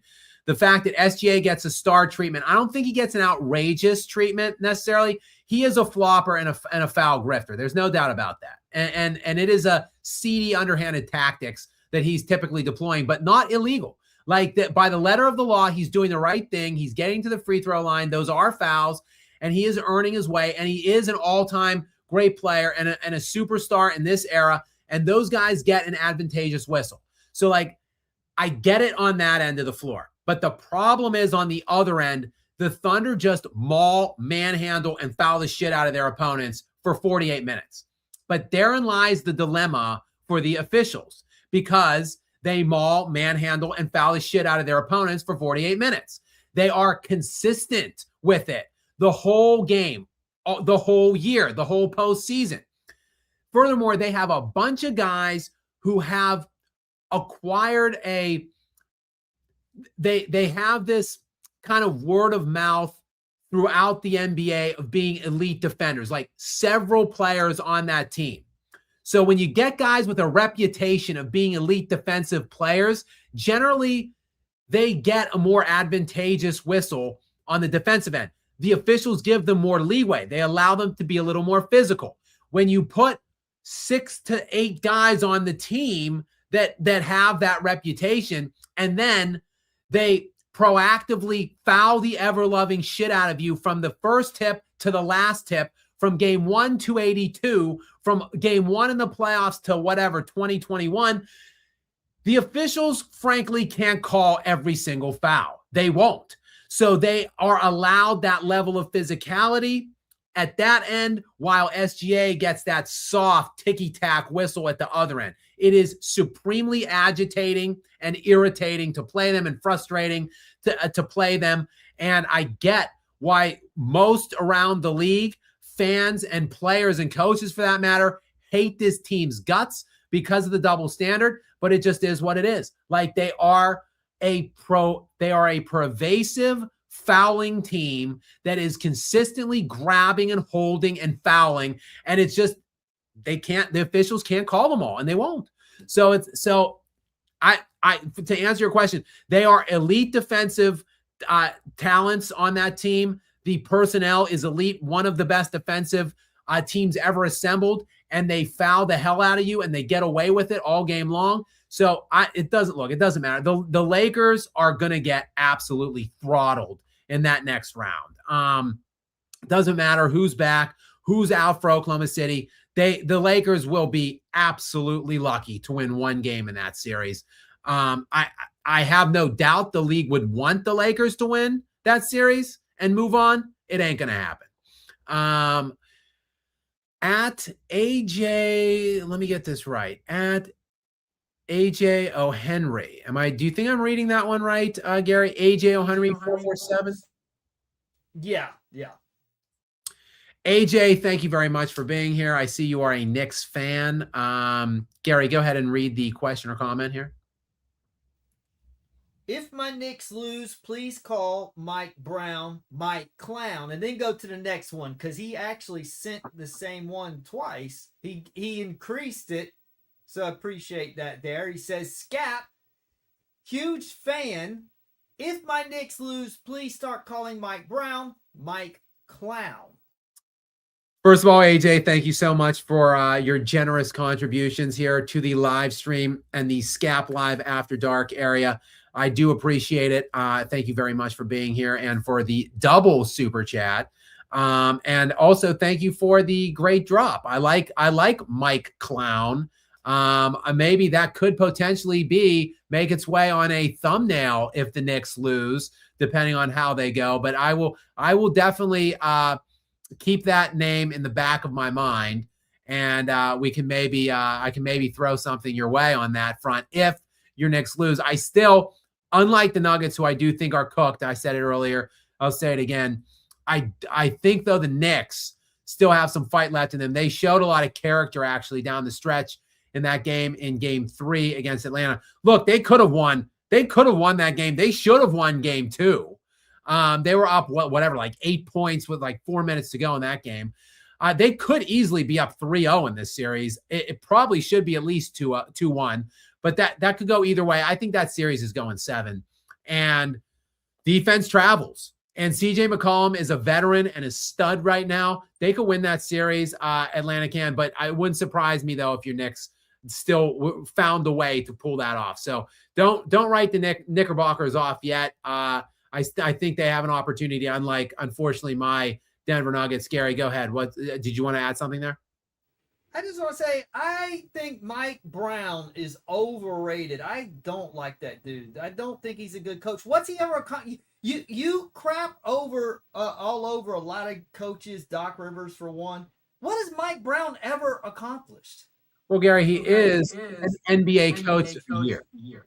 I just want to. With what? When LeBron was young.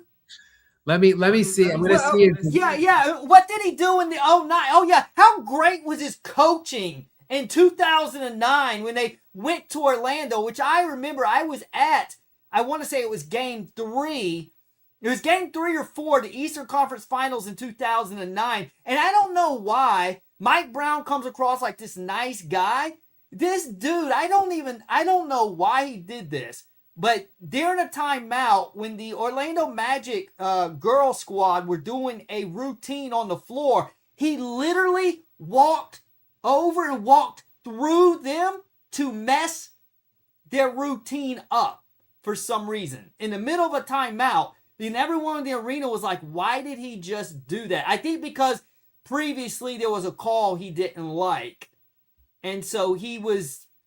Why are you taking out on the cheerleading squad who get paid peanuts to just entertain the crowd during the timeout? That was just very, just not very high character. Like he presents himself to be this nice, virtuous guy or whatever. But anyways, yeah, you talk about Doc Rivers choking. This dude is a notorious choker. I would take Doc Rivers over Mike Brown. You say he's... No way. No way Doc Rivers over Mike Brown. First of all, let me clean something up because I thought he was a 2-time coach of the year award winner, but I didn't want to. I knew he won one. I just checked. He is a 2-time coach of the year winner. 2009 and 2023.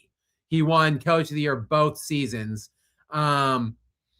His record, what year? 2009 and what? 2009 and 2023. Who was he coaching in 2023? I'm pretty sure the Kings. The Kings? Yeah. They made the playoffs. Oh, Mike Brown got De'Aaron Fox and Sabonis to the playoffs where they lost in the first round in Game 7. But that is such a big accomplishment for the feeble Kings that Mike Brown gets Coach of the Year. And how was he Coach of the Year in 2009? How did that turn out for them? Well, they had a choke artist in LeBron James.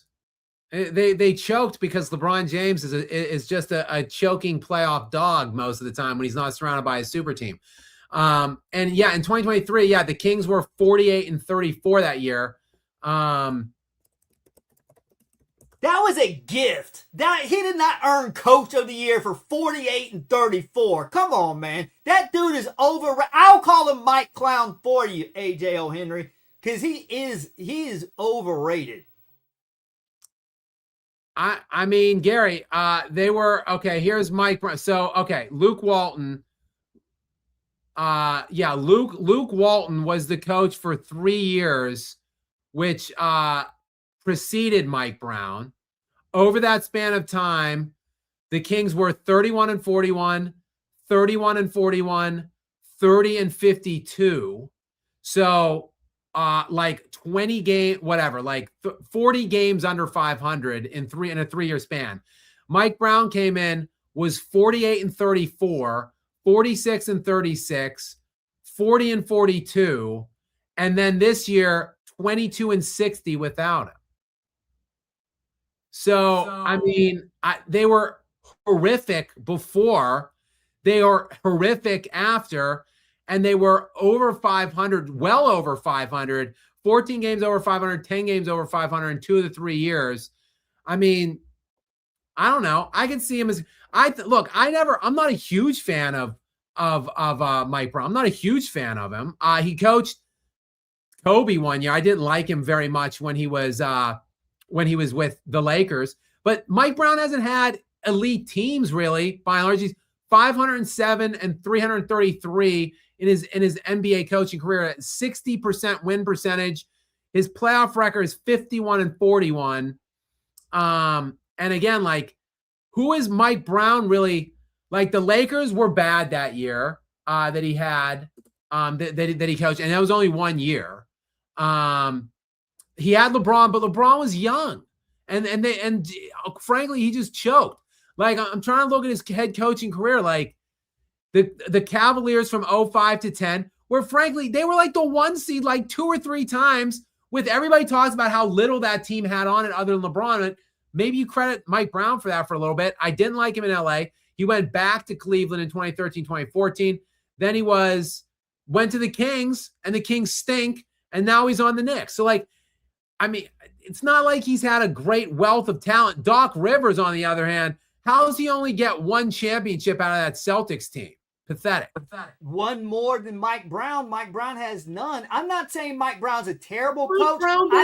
Give Mike Brown 4 Hall of Famers on one team, like with 3 like top 70 players. Like, he probably could have got one. Like, like that Celtics team was way too big to fail. He should have had 2 or 3 rings with that. Terrible, underachieving job by Doc Rivers. Has lost more 3-1 leads than any coach in NBA history. He's lost more 3-2 leads than any coach in NBA history. He's lost more game 7s than anybody in NBA history. He's lost more potential closeout games than anybody in NBA history. And he holds all of those records by a lot, like by a stark and very large margin of gap. If you're asking me, who do I rather want, Mike Brown or Doc Rivers, that's not even a conversation for me. Like, I'm not a mega Mike Brown supporter, but like, definitely he's better than Doc Rivers in my estimation. The reason I'm bringing him, I'm not saying he's a terrible coach. What I'm saying, he's overrated because he gets mentioned in like the top tier of coaches in the league, and that's what's annoying to me. He's not a top tier coach. He's a decent coach. Yeah, a good coach, but they talk like he's a great coach. That's my point. That's why I don't like him, because he hasn't been close to a championship. Has he even been to the finals? I do not believe so. But again, his team, in my estimation, he has never had a team that I think could have gotten to the finals, save for maybe one of those 2 years in 09 or 010 with the Cavaliers. But again, I put that's more on LeBron in my estimation than it is Mike Brown. But other than that, I don't really think that he had a team that had the ability to get into the NBA Finals. And just to clarify, I won't argue if somebody says that Doc Rivers is better. I'm definitely not a Doc Rivers fan, because I can see people saying, man, Gary's an idiot for saying he would take Doc Rivers over Mike Brown. I just think Mike Brown is overrated. And as we know, Doc Rivers is as well. Oh, wait a second here. Let me just confirm. Yes, he was the coach. In 06-07, he was the coach. And he was only 36 years old, by the way, in 06-07. And that was the year that they went to the NBA Finals and lost to your Spurs, Gary, and got swept in the finals. So, yes, Mike Brown has been to the finals only the one time, but it was as a 36-year-old in 2006, 2007 with whatever, a 22-year-old LeBron James. Just to clean that up. Okay. Mr. Boom 751. Not quite sure how to read that. Thank you for the super chat. I appreciate it. Gary, what is Mr. Boom's question here or comment? KD's career has proved that going to Golden State was the biggest B move in history of sports. Giannis, Nikola, and Kawhi have better careers. No way he's top 25.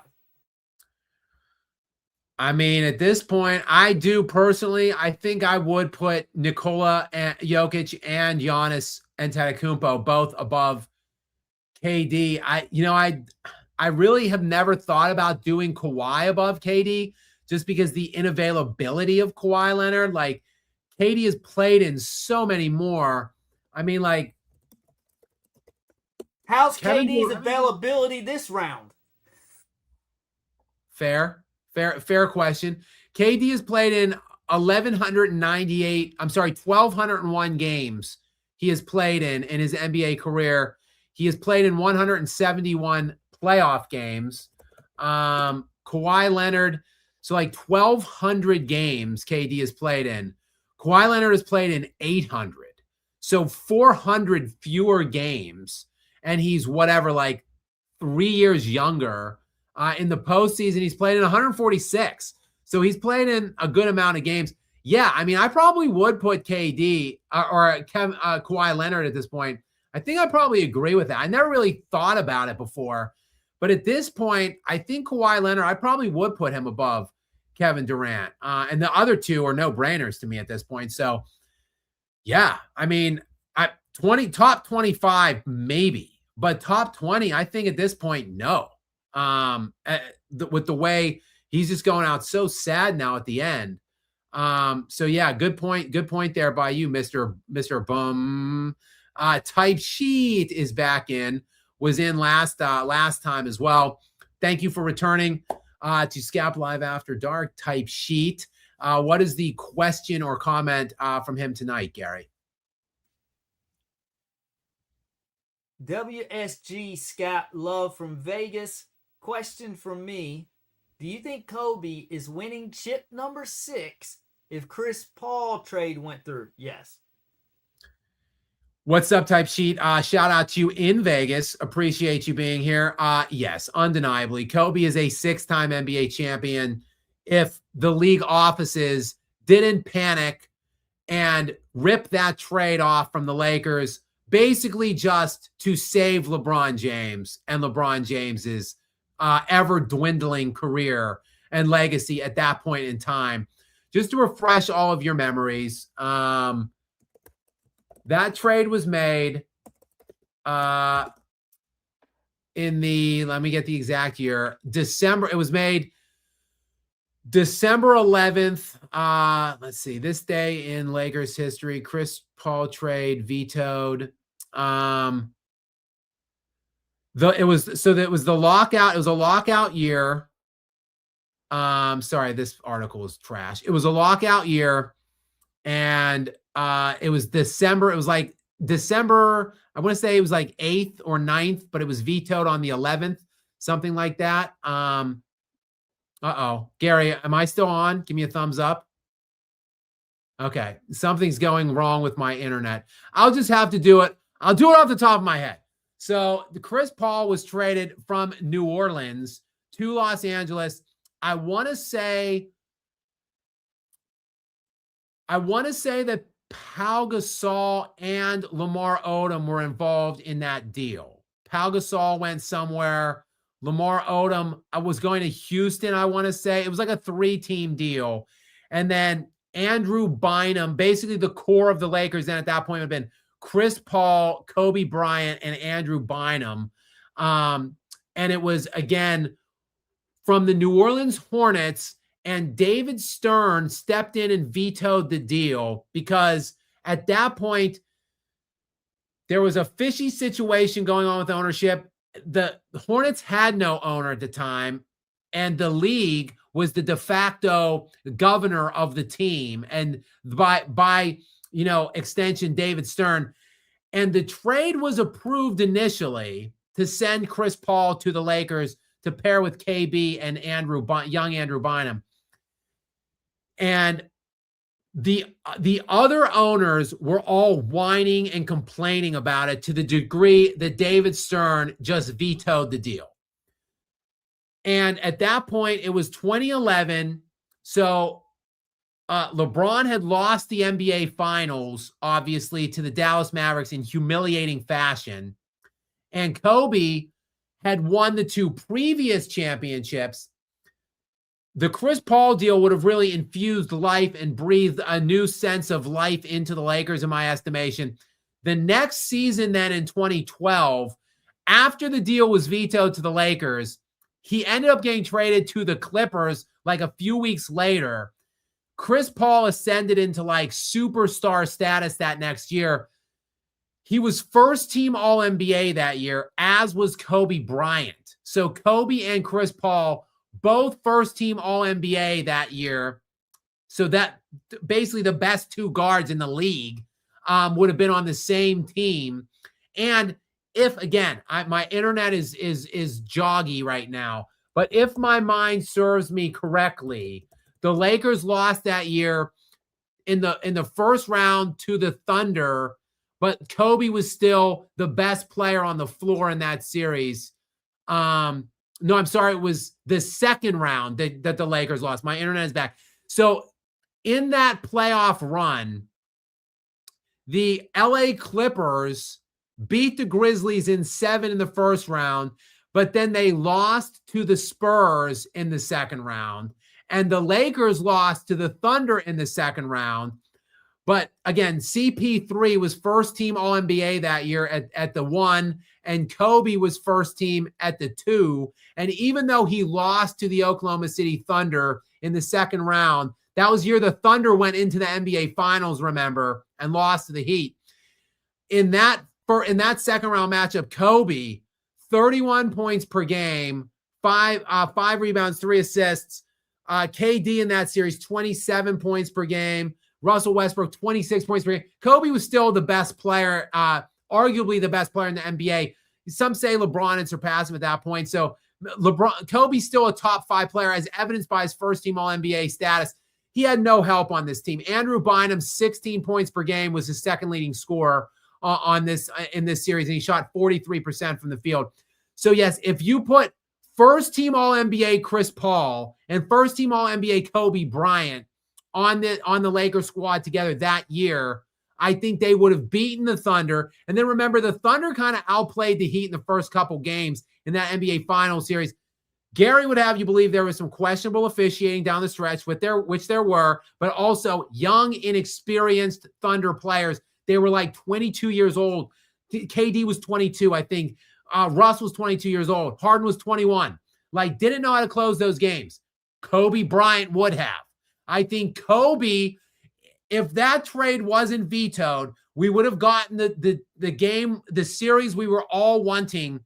Kobe v. LeBron in the NBA Finals, the Miami Heat super team versus CP3 and Kobe Bryant on the Lakers in 2012. And Kobe would have had his 6th ring. People would then be forced now to actually put him where he belongs. In Michael Jordan comps, he would be like number 2. I have him number 2. I think he would be in the top 3 by most people's standards at that point if he had not only gotten a 6th ring, but defeated LeBron James and his Miami Heat super team. Plus, then that would have been back-to-back losses for LeBron James. Would have been 0-3 in the NBA Finals then at that stage of his career. NBA history would have been totally rewritten. This is one of my favorite what-ifs or woulda, coulda, shoulda-haves. If the gutless commissioner, David Stern, didn't wilt to the pressure that he was hearing from the other owners and unfairly veto that trade for CP3 to the Lakers. Great question type sheet. And yes, I do believe that Kobe absolutely would have had a 6th NBA championship, if not for it. Next thing, we've got Xbox Game Pass. Get it. Okay, let me redo that. Xbox Game Pass, get it. Welcome in to you. Thank you for being here. Thank you for the super chat, Gary. What is the question or comment from Xbox Game Pass, get it?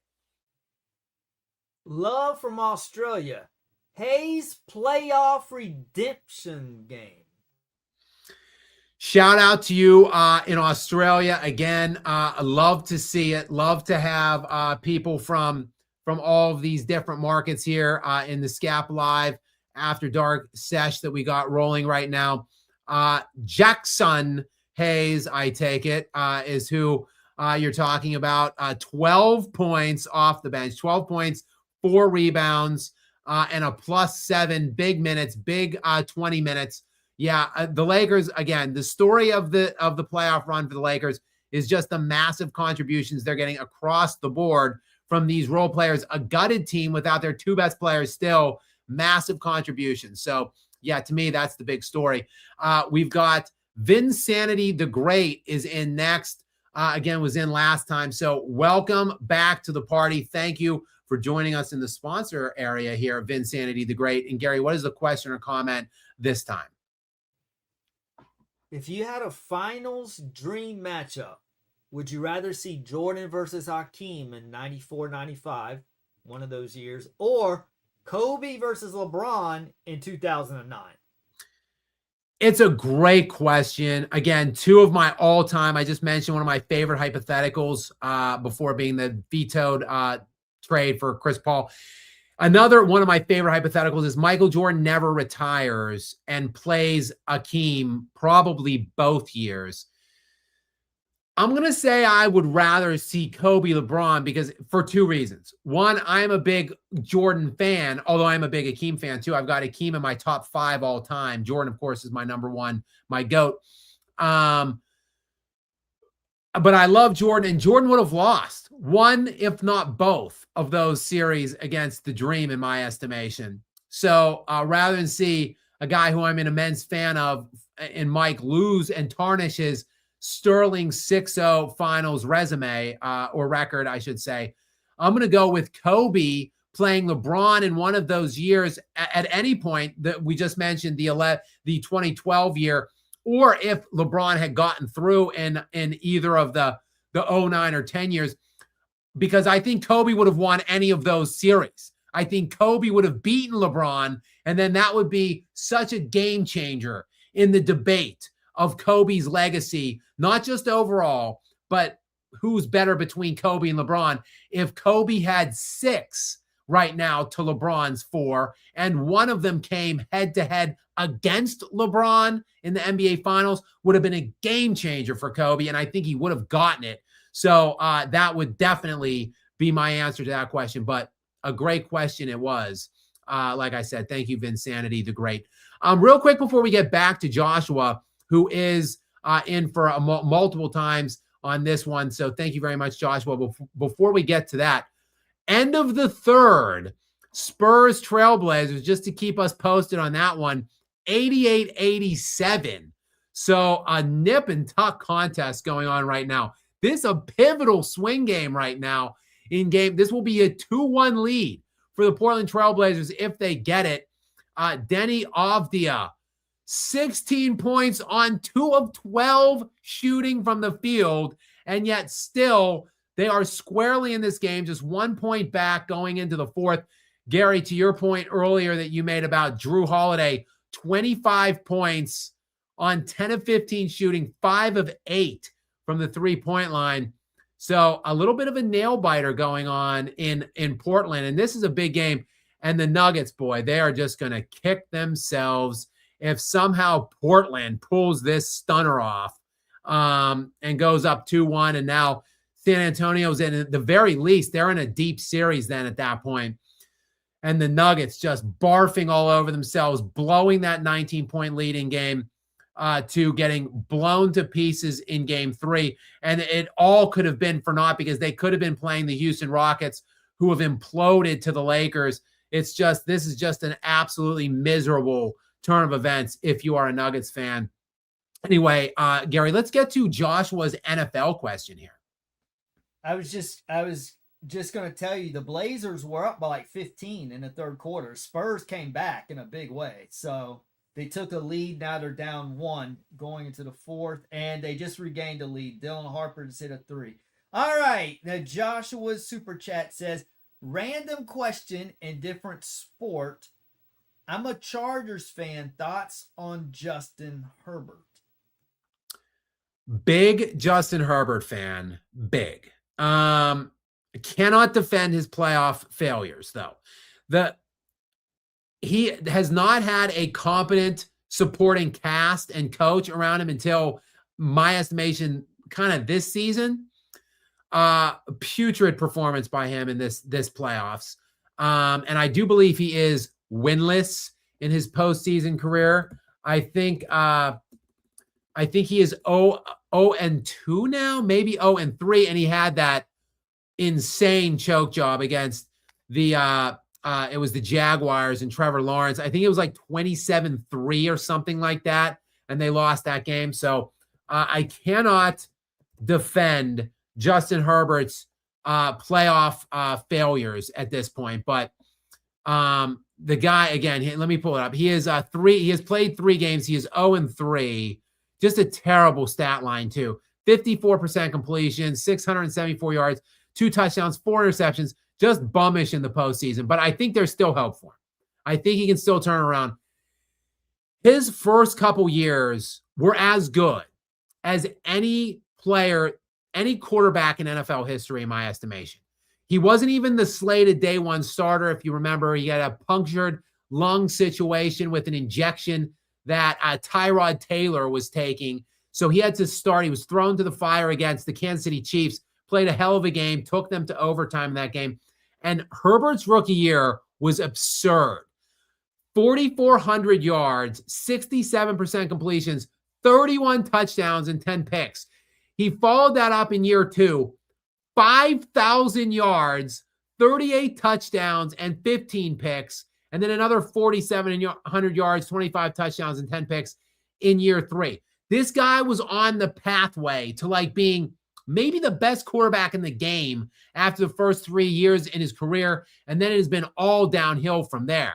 Hasn't even broken 3,000 some yards passing in the next 3 years that would follow. 20 some touchdowns only those 3 years, and then flameouts galore in the playoffs. But again, I'm saying there's still hope for him.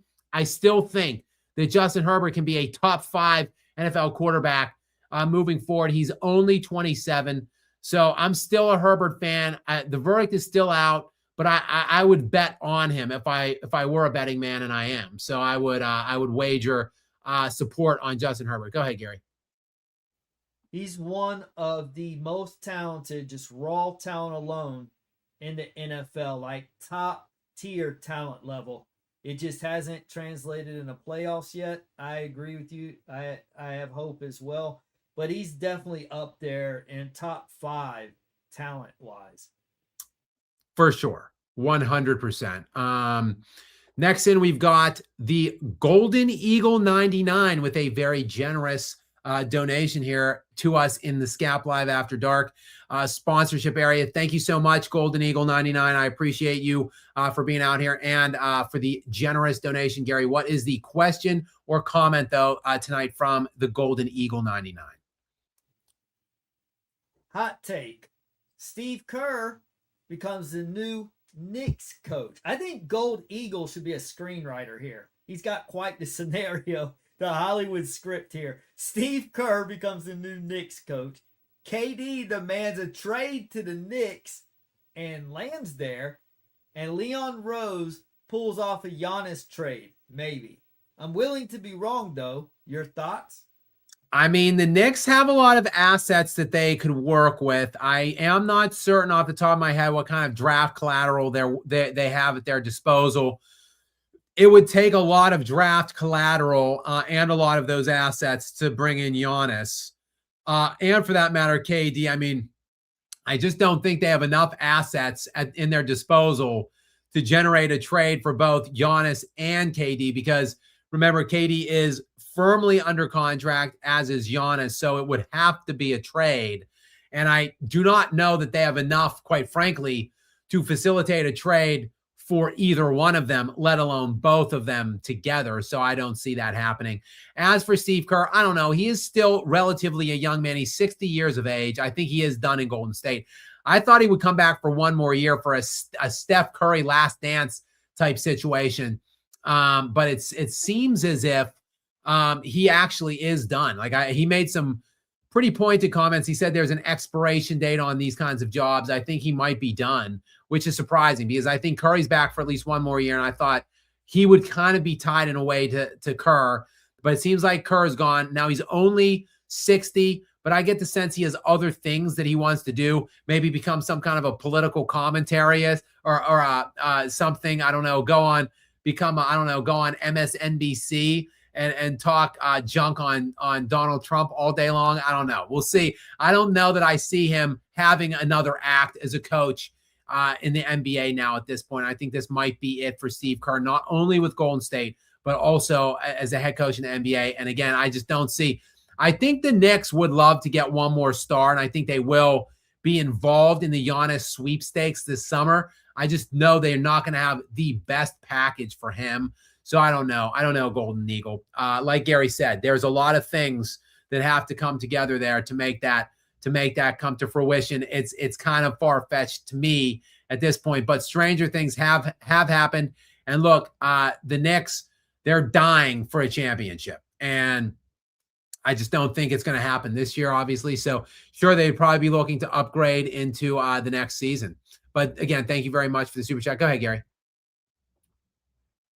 I saw a hypothetical someone put up. You say if you think this is crazy or not. But it's possible because there are ties there. Because it does look like either Golden State is going to go all in and try to get Giannis or something next year, or maybe they possibly blow it up, which means maybe Curry leaves. And what I heard, which does kind of make sense, that he may be interested in playing for Charlotte, where his dad commentates, where he grew up in Charlotte. What would you think about Curry on the Hornets? I mean, as good as the Hornets ended the year, like the second half of the year this year, I just don't know. I just don't know that works. They have so much three-point shooting already. Curry is like the main kind of, I guess he could just become an off the ball three-point shooter, because LaMelo Ball like is the main like distributor at this point on that team, and Curry is getting older. I think he would be more of a off the ball shooter at this point, and I just don't. They have so much outside three-point shooting already. Brandon Miller shoots a ton. Colin Knippel led the NBA in three-point shooting this year. And that was a really good defense down the stretch. They were like a top 3 or 4 net rated defense down the stretch, which was really, truly their advantage, or what was accounted for the huge turnaround in the second half of the year. And Curry just isn't going to help them in that regard at all at this point. I don't know.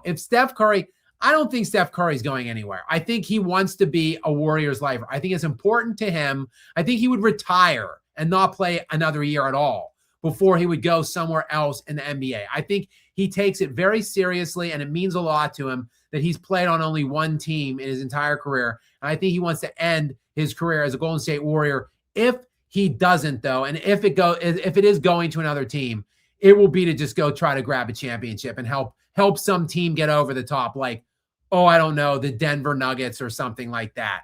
It would be something along those lines. It wouldn't be to go get it to the second round with some up and coming younger team. Like I just don't see it. Next in is Giuseppe DeRosa with 2 back-to-backs. What's up, Giuseppe? I appreciate it, brother. Welcome in. A regular, and I know I can always count on you. And I see there's like 6 more that you have coming later, maybe. So we'll hear from you next, and then like 3 more in a moment. So Gary, let's get the first one though from Giuseppe. What does Skap do outside basketball, if I may ask? Like in my life in general, Giuseppe, well, not much. You know, I'm pretty old at this point, pretty boring. My life rotates around, I am married. I love my wife. Shout out to my wife. But my life primarily rotates around a 12-pound Shih Tzu named Luna. She is my best friend, my boss. She's my associate director here on these videos and live streams. She's curled up so nicely in her little bed in a ball. So I don't want to pick her up and show her off, because it will wake her up, and then she'll want to immediately go to the bathroom and get some treats. But that's a major part of my life. I love movies. I never liked TV shows very much growing up, but now in this era of streaming, all of the streamers and all the great content, I do watch a lot of content and shows and stuff.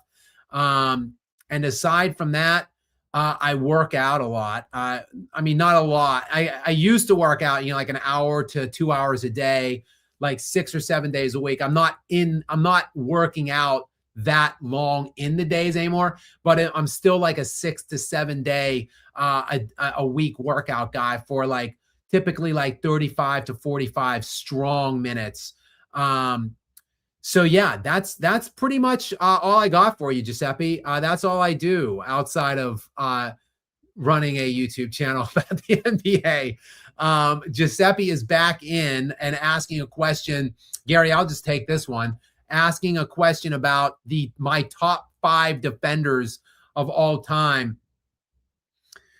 I actually have a video about my top 20 all-time defenders that I'm just waiting for the opportune time to drop, Giuseppe. So I don't know that I want to give away my top 5 or in any particular order, but I will say this. I have just a banger of a video about my top 20 all-time defenders, which is coming shortly at some point, sometime probably within the next 2 weeks. Though I might wait till the second round is firmly upon us and there's some more windows to get that one out. To me, though, the best defender in NBA history, you'd have to just say Bill Russell, just because of what he amassed from a dynastic standpoint. And he did it, I think, as arguably the best leader and defender in league history. Crazy enough, Tim Duncan never won a Defensive Player of the Year award. That's insane to me. I think, or Gary, correct me if I'm wrong. Did he win one? Does he have one? I don't think so, but go ahead and talk. I'll confirm that. I would throw Tim Duncan's name in the mix, in the running for that distinction. Ben Wallace is a mutant, and in his prime, he won 4 Defensive Player of the Years and was just a freak defensively. He's in the mix. And then one of my all-time favorite players, I've mentioned him a couple times. I'll mention him again. Hakeem Olajuwon just did it all on from a defensive standpoint. He's in the mix as well for my top 5. Those guys are all in the running for my top 5. I won't say exactly what specific order I put those guys in, Giuseppe, but keep an eye out because that video is coming. Gary, can you just confirm? I do not think Tim Duncan ever won a D boy. I don't see it on here. I'm looking over his resume. I don't see one. But he did win from 95 to 97, what says in ABC, Defensive Player of the Year 3 times from 95, 96, and 97. I'm assuming that's college. But I would think that would be NCAA. 3 times in ABC Defensive Player of the Year, 95 to 97. I'm not sure what that stands for. Let me just check this out. No, he has never won Defensive Player of the Year. He's finished top 5 several times. He's also, I can say this, Kobe Bryant with 12 All-NBA defensive selections, second most in NBA history behind only Tim Duncan with, I believe, 15. So the most defensive selections in league history for him. A crime that they never got him Defensive Player of the Year. Samson the Current, who is a regular in these streams. Welcome in, Samson. Thank you for being here so much. I appreciate you. Gary, what is the question or comment from Samson the Current? How many rings would Jokic win with a prime Dwayne Wade? Great question, Samson. A lot more than 2. Let me just say that. That's why, like, people, always say, "Oh, Skap, you criticize LeBron so much, but you don't criticize LeBron or Jokic the same way." Correct, because Jokic has never had the same supporting cast or the same upper echelon players that LeBron James has had. Like, give Nikola Jokic the replacement level value of prime Dwayne Wade, of prime Luka Doncic, of prime Anthony Davis, of prime Kyrie Irving and Kevin Love. Like, give Nikola Jokic those dudes for the length of time that LeBron James has had them, and Jokic would have like 7 or 8 rings. So he'd have a lot more with prime Wade than 2. I think if you put prime Wade and Jokic on the team, yeah, he'd have like 4 or 5 rings with Dwayne Wade. Great question, Samson the Current. Next in is Jake Koenig. What is up, Jake? Thank you so much for joining us tonight. Thank you so much for your generous contribution here in the live stream in the sponsor area. I do appreciate you, Jake. And Gary, what is the question or comment that Jake has for us tonight? All right, this is about to get heated. Hey, Skap, I left a comment last week disagreeing with you that the Wolves were a bad matchup for the Nuggets. I'm here to eat crow. You were right. What % chance would you give for a Denver comeback? And they say it's going to be heated because I know what you're going to say, and you already know what I'm going to say. Yeah, Jake, thank you for accepting the crow and for admitting that I was right. Even if the Nuggets were to win this series, it's going to be a tough, killer 7-game series. It could have been just a nice, easy walk in the park 4-game sweep had they taken my advice that I was giving them for the last week of the regular season to just tank and lose and drop the 4 seed and take on these bum Houston Rockets. Instead, they're in a dogfight. If they even get the series, it's going to be in 7. I don't give them a very high probability of doing that, Jake. Here's why. I think they had to win game 3 because I don't see them winning game 4 and 5 back-to-back, and they realistically have to do that to win this series. They have to. They have to be up 3-2 and going back to Minnesota in game 6 to get it to a game 7 in Denver to have any semblance of winning the series, which means they got to win 4 and 5 back-to-back, and I just did not see that happening, which is why I thought game 3 was a must-win after they choked away a 19-point lead in game 2. Of course, none of this would have been an issue if they just held that 19-point lead and went up 2-0. Now, whatever. Like, they're playing with house money tomorrow. They could continue to rest Aaron Gordon if they want, see if they could just find a way to go up 3-1. Now, all of a sudden, it is a absolutely have to have it, must win. They got to have it. They can't be down 3-1. They will not win 3 straight games against Minnesota. It is over. O-V-E-R, over tomorrow if they lose and go down 3-1. And the chances are high that they will do just that. Aaron Gordon, don't know what it is. Probably going to play because, again, it's essentially an elimination game. So I imagine he will play, but let's just call a spade a spade. For him to sit out in that last game, he's clearly not right. He didn't look right in game 2. 9 points on 3 of 8 shooting. Bad. Not good looking defensively. So, and then he sits out the game 3. So it is bad. Whatever it is, they're saying calf tightness. He obviously has the fruit roll-up hamstrings that could disintegrate and snap into a billion pieces at any second. So he's probably going to play. At what kind of effectiveness level, I'm not sure, but I'm certainly not confident in it. Jamal Murray is a scrub right now. This man had a career year, an all-star year, an all-NBA third-team berth, more than likely, or selection, I should say. 35% shooting for 3 games. Has not sniffed 50. And it's not like he was right around 50% for 2 and then was like 20% in that one and it dropped him. He hasn't sniffed 50% shooting from the field in any of these games, in none of them. Let me just read you Jamal Murray's shooting in this series game by game right now, if I may. Hang with me here as I pull it up. He was, and I know he was 7 of 22 in game 1.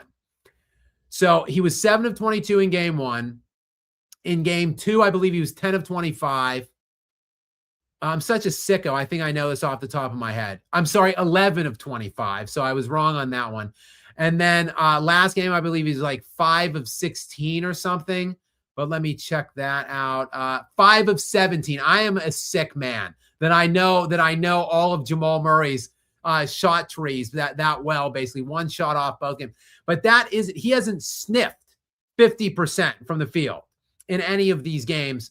And overall, Nikola Jokic, the three ball has abandoned him. He shot 42% from three last year. He's one of the best 3-point shooters in the NBA last year. Before his knee injury this year, he was shooting 44% from the 3-point line. Like one of the best 3-point shooters in the NBA. Since his return from injury in February 1, he has shot just 32% from the 3-point line. And now in these playoffs, let me pull that up too, because it is abysmal. It's like 15% or something like that from three. 20% from three, 5 of 24. That's a huge, huge problem. Now, whether it is his wrist, his elbow, his knee, whatever, or he's just choking or he's just missing them, whatever. The end result is this guy's shooting a 40% 3-point shooter basically for the majority of the last 2 seasons is at 20% right now. That's a big freaking problem with the way that they're now able to defend him. And overall, the Denver Nuggets in the regular season shot 50% from the field, led the NBA. Shot 40% as a team from three, led the NBA. Through 3 games this series, 40% from the field, 30% from three. Drastic and stark drop-offs. It is a pervasive team-wide issue that is now in DEFCON, whichever the worst one is, 5 or 1. I always confuse that. Whichever the worst level is, they just can't solve it in one night, in my estimation, which is all they've had off to regroup and to figure something out. I think they're going to lose and lose badly tomorrow by like 20 plus points. And then they're down 3-1 and then it's over. It's time for 1-2-3 Cancun. Go ahead, Gary. I'll allow you to retort.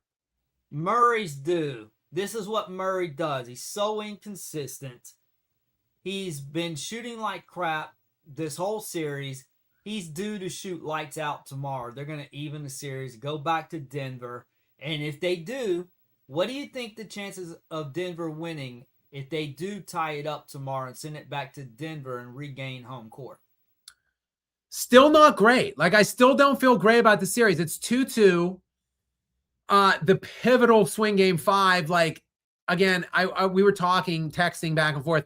All time in NBA history across all layers or all series levels, so first, second, third, finals, the winner of game 5 in a 2-2 series wins roughly 83% of the series all time, which is a massive sample size.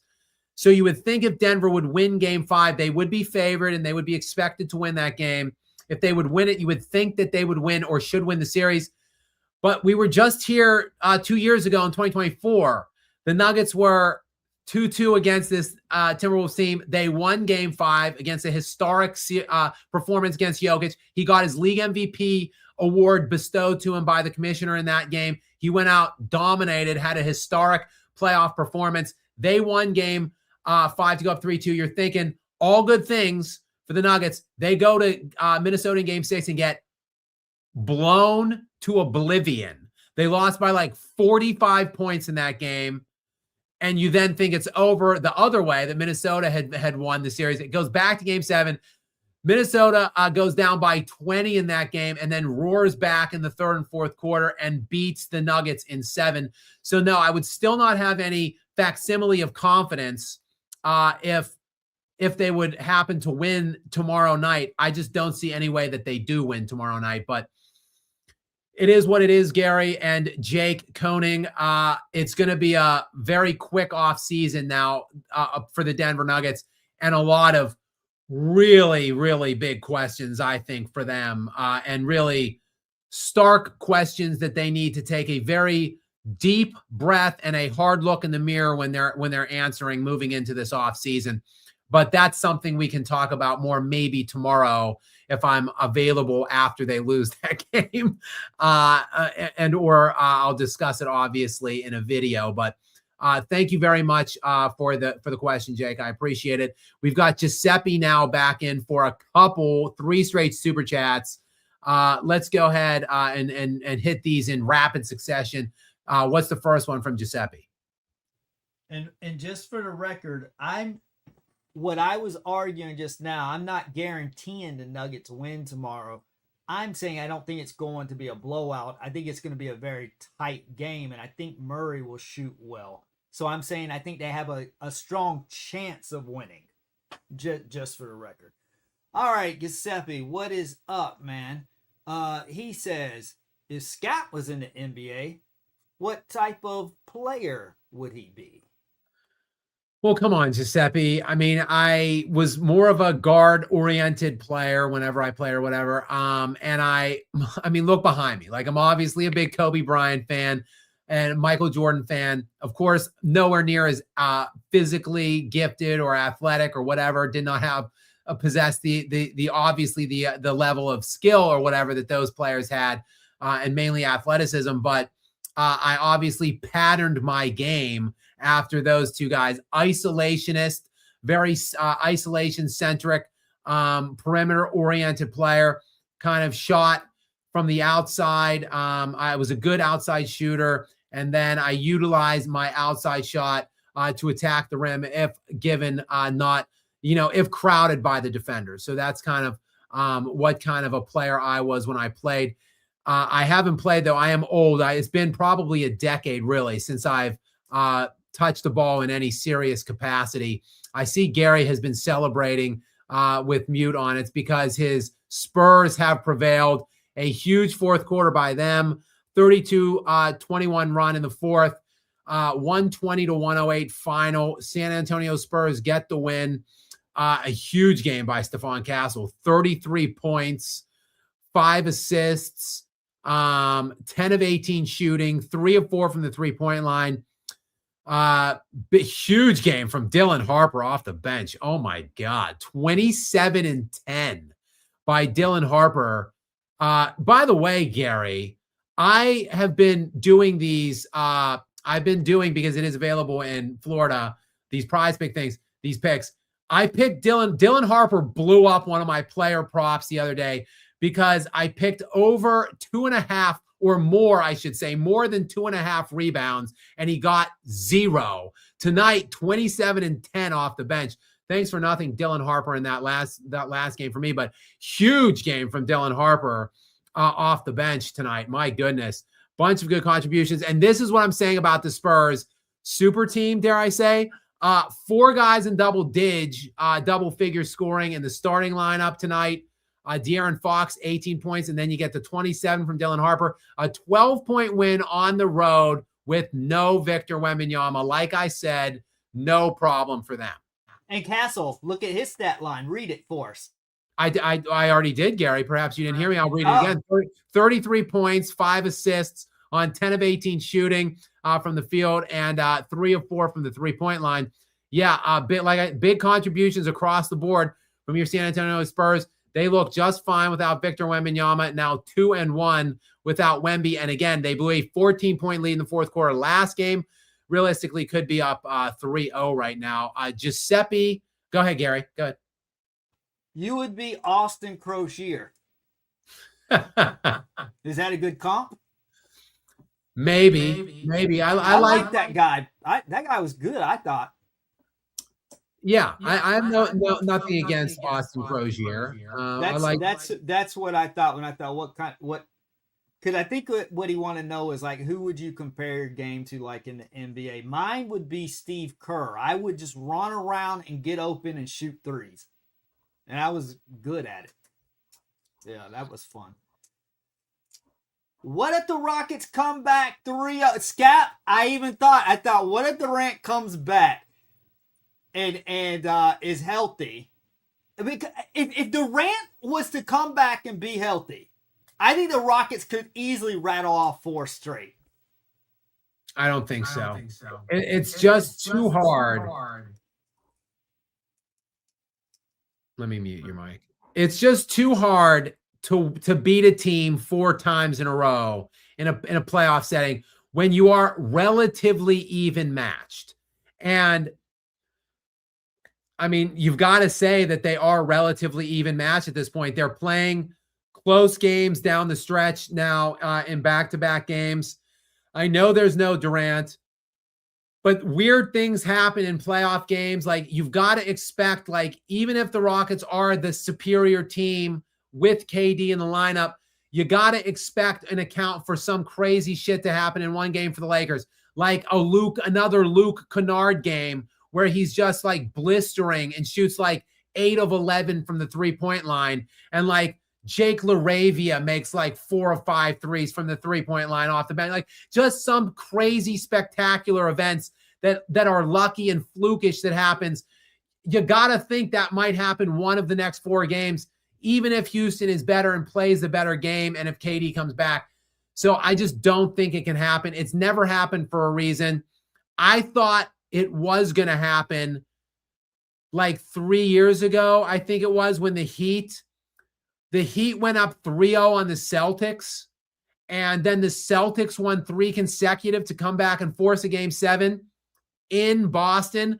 Boston was substantially better than the Heat. The Heat were the 8th seed that year. The Celtics were like the 2 seed, I think, behind only the Bucks that season.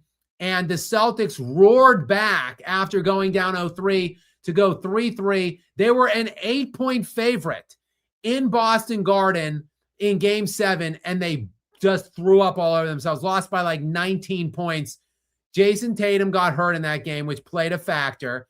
But still, that's the closest I think we will ever see to a team overcoming 0-3. It ain't going to happen this game. To answer your question and hypothetical, though, Giuseppe, I'll play ball. Well, it's just one more chapter in the book of LeChoke. It would just be one more insane entrant into that book if a LeBron James team becomes the first ever team in NBA history to blow an 0-3 lead. I don't know, though. Again, I would not be banking on that one, Giuseppe. And finally, actually, I can't say finally because Giuseppe's got one more in here after this, I see. But what's this second to last Giuseppe super chat say, Gary? I think this is pretty easy. Who's your most hated athlete of all time? Yeah, this is a simple question. It's clearly LeBron James. LeBron number 1. Probably followed by Lamar Jackson. Speaking of the NFL, would be my second. No, not Lamar. Yeah, Lamar would be my second. Lamar that bad? Hate Lamar. Over Draymond Green? Oh, yeah. Lamar doesn't have a bad attitude, though. No, he's just massively overrated, Gary. Like, I hate. That's at the media, though. That's by the media. I agree with you. He's overrated, but that's the media. He's a cool guy, though. Like, he's out on the streets just talking with regular people and stuff. I root. The main reason I root against LeBron and Lamar, it's nothing personal. Quite frankly, it's nothing personal against LeBron James. It is the overrated nature of both of their careers, so drastically and utterly overrated that I'm forced to root against them at every twist and turn to try to get their legacy in some semblance of a check. So that's why those two players, actually, Tom Brady was he was arguably at the time, even I hated him more. At one point, Tom Brady was my most hated athlete ever in sports history. He is now maybe my second most loved athlete in my sports fandom, behind only Kobe. Like, he's up there. Like, it might be Kobe, then Tom Brady. So Brady has gone from the most hated athlete of my life to my second most beloved athlete. LeBron obviously did not have that kind of a resurgence that Tom Brady had to force my admiration and ultimately my love. LeBron remains and has been my most hated athlete for like 15 to 17 straight years in running now. Let me translate. So what you're saying is if LeBron can win a championship this year to get ring 5, and then win the next 2 years to get ring 6 and 7, then you will love him like Tom Brady. That's what you're saying. If LeBron is the best player on the team in those 3 championship runs, then yeah, that would probably turn me around on LeBron. If LeBron becomes the best player on a team that three-peats at 42, 43, and 44, yeah, that would probably that is what it would take. That would turn me around on LeBron. It would, yes, to answer your question. Next, we've got the Notorious in. I'm not sure exactly what this handle is. I don't know that I can have this up on the screen. I don't want to assume what it is, but the Notorious, Gary, go ahead and read the question or comment from the Notorious. The Notorious, thank you very much. It is a very generous donation of $10 to our sponsor area. So thank you, Notorious.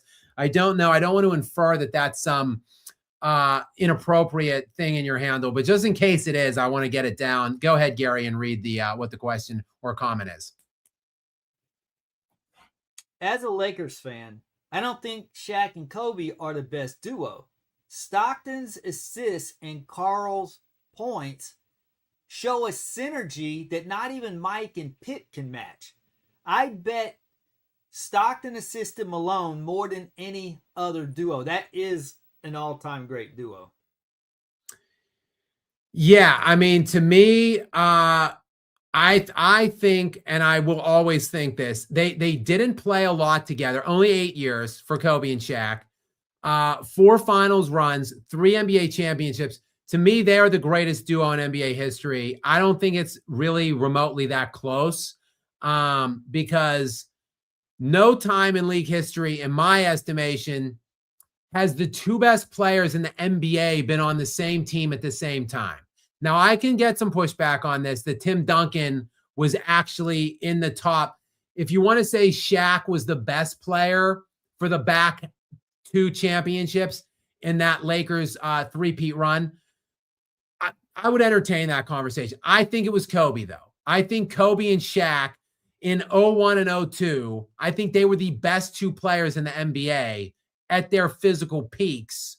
So I don't think there's ever been, like, Jordan and Pippen weren't, Kareem and Magic weren't, Stockton and Malone weren't, Durant and Curry weren't, LeBron and Wade weren't. Like, there was never a time in NBA history Kareem and Oscar Robertson weren't. Like, never, ever has the 2 best players in the NBA on the planet been on the same team other than those years when Kobe and Shaq were on the same team. Therefore, to me, they will forever and always, in my estimation, be the best duo in NBA history. But it's a great question, Notorious, and I'm very sorry if I inferred that there was something inappropriate about your handle, if there was. And I'm just like always on pins and needles trying to do the right thing for the YouTube gods. I don't want to anger YouTube. So I do apologize if I incorrectly asserted that there might be something there. I'm sorry. And thank you very much again for the support. I do appreciate you being here and for your generous donation. Next in is Giuseppe yet again. Giuseppe, thank you again for being here and so being so prolific here in the super chat area. I do appreciate that as well, Giuseppe. Gary, what is the question or comment from Giuseppe? Well, Giuseppe, we do know LeBron does watch.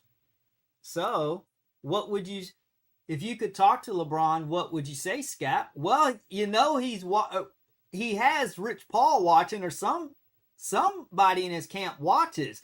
So what do you want to say to him, Mr. Skapanek? Yeah, I don't think I would really say much of anything to LeBron. Nothing I say would impact LeBron in the least. He wouldn't care what I had to say. So I probably wouldn't waste my breath on saying anything to him. If I were to interview LeBron, for instance, I think I probably wouldn't insinuate my own commentary into that interview at all, or I wouldn't go at him in any way necessarily. I would just ask him the questions like what was your motivating factor when you left, when you left Cleveland to go to Miami? Why was it going to, at the time, like a top 2 or 3 best player? I would say the 3rd best player in the NBA's team. Like, why would you go there and not go to some other franchise like the Knicks and build your own thing? I think I would probably have asked that. And then I would ask maybe other questions like, for the all-time greats that won all of their championships in one setting and with one franchise, like, what do you feel like? Do you feel that has tarnished your reputation or your legacy in some way, that you needed to jump around to 3 different organizations in order to not even equalize some of these other all-time greats like Michael Jordan, Kobe Bryant, and Steph Curry that won? Well, Steph didn't win more, but he won the same in one team.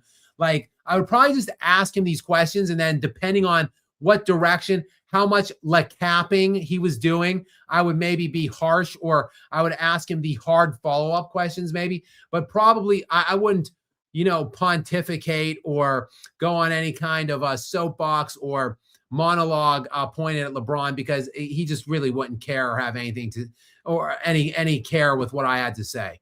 So I would. We know you would, Gary.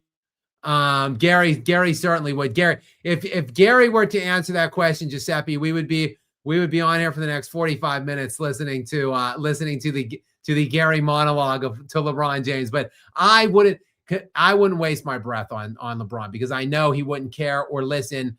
And he's one of these guys. He's like a sociopath. Like, they are lies to all of us, but he actually believes the lies himself. Like, he believes the things about himself that his media and he proclaims. He really does believe those things about himself. So he would not care in the least what me or Gary had to say. Go ahead, Gary. Yeah, that's what I meant when my most hated athlete of all time, I go by the way they act and their attitude more so than maybe they get overhyped by the media. Like you said, it's nothing personal with Lamar. I think Lamar is a nice guy, whereas LeBron, like you just said, he's a sociopath. You don't think Lamar's a sociopath, do you? No. Yeah, see, that's what I'm saying. I like Lamar as a person, whereas LeBron, I don't like him as a person. He's arrogant. He is narcissistic. He's a sociopath. He makes everything all about himself. Look what he did to Bronny, the way he brought him up in the league, and now Bronny's the ridicule of so many jokes and negative attention. But that's what I meant when like Draymond Green is another one I can't stand. He's a great defender. And he's a big reason that they won championships, because that was great management drafting him with those shooters. But you can't stand the way he acts and the way he plays the game. It's those kinds of guys that I really can't stand. Fair. Next in, we've got D Jiang 1498. D is a regular. Thank you very much for returning and for your kind support as always. Gary, what is the question or comment here from D? Which player or players today would dominate the most if hand checking was still allowed? Good question. I think I'll just say I'll just look at the Timberwolves and the Nuggets series that's going on, because I think the answer to the question is in that series, one on both teams. I think Anthony Edwards is a bull, man. He's like 6'4", like 220. He's built like a safety in the NFL, and he is a physical player. And I don't think he's bothered by the physicality or the touching or checking at all. So I think he would thrive offensively still, even if players were allowed to put hands on him.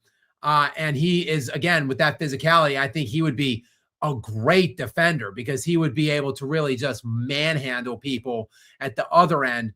And then Nikola Jokic, I believe, would dominate in the hand checking era, because he is hand checked all game as it is. Like, the hand checking has been ruled out for every other player in the NBA except for Nikola Jokic, because he is hand checked all game long.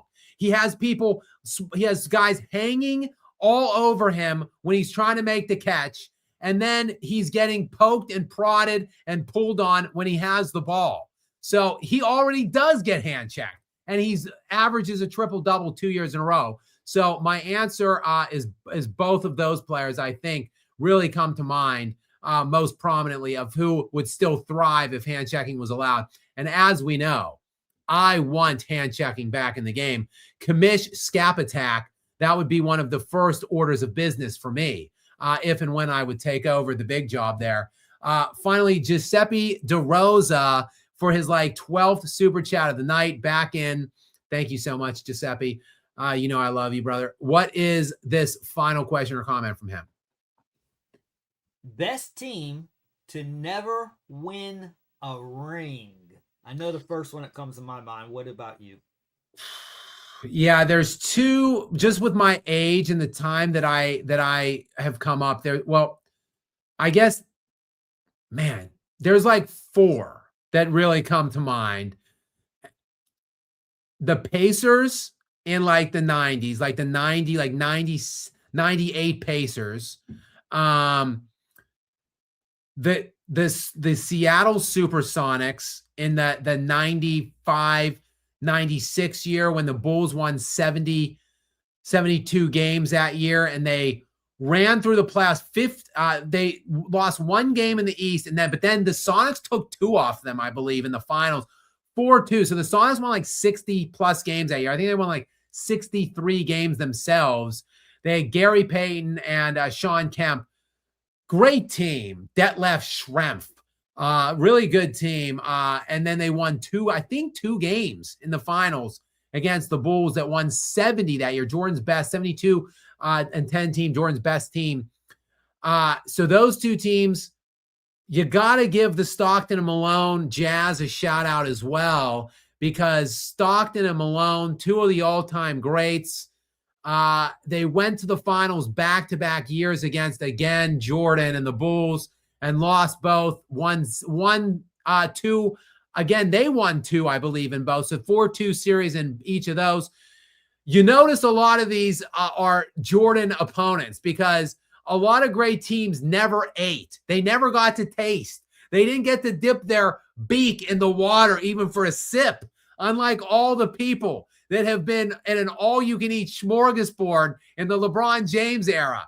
Like all the dudes that are getting fat in the LeBron James era.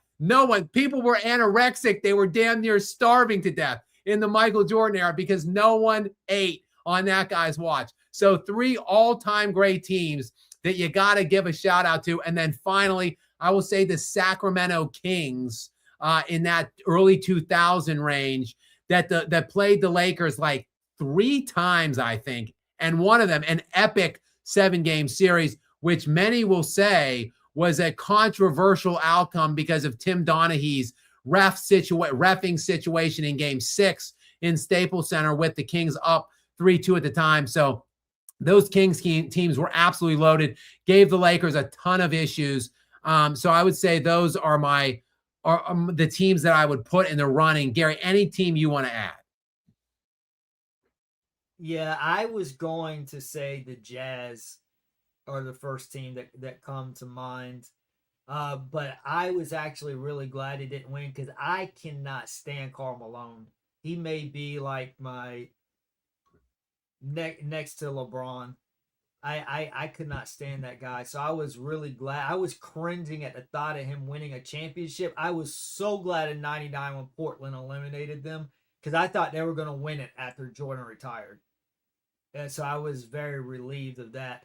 But yeah, that's a team that really comes to mind, because Stockton and Malone are just so good together. I just didn't like Malone's attitude and the way he acted. But yeah, I can't think of there are a slew of teams you kind of think, hey, the 93 Suns, Barkley Suns, that's another one. That Portland Trailblazers team that lost first to the Pistons in 1990 and then to the Bulls in 1992. That team was loaded with Clyde Drexler and all of them. So, and the New York Knicks were really good in the 90s, especially the first half. Yeah, they were very close, but Hakeem stopped them. And the other seasons, Jordan stopped them. So, yeah, it's just a slew of really good teams in the 90s. And if you look over currently, there's not really any that jump out, but I think you covered it pretty well. I will jump Giuseppe DeRosa, who sent like his 15th super chat. I'm going to jump him real quick to GGT993. I'll be back, Giuseppe. Don't worry. Because this follows up what we were talking about. He's talking about the 2000 Portland Trailblazers team, which took the Lakers 7. I know the series well. The Western Conference Finals run that the Portland Trailblazers made in 2000. That was Phil Jackson's first year with the Lakers, and it was Shaq and Kobe's first title together. And I remember that series extraordinarily well. I was in high school, early high school year. I think it might have been my second year in high school, maybe. And I was a huge Kobe fan, huge Lakers fan. And the Lakers I believe they took a 2-0 lead in a 3-1. They took a 3-1 series lead. And then the Trailblazers stormed back to push the Lakers to 7.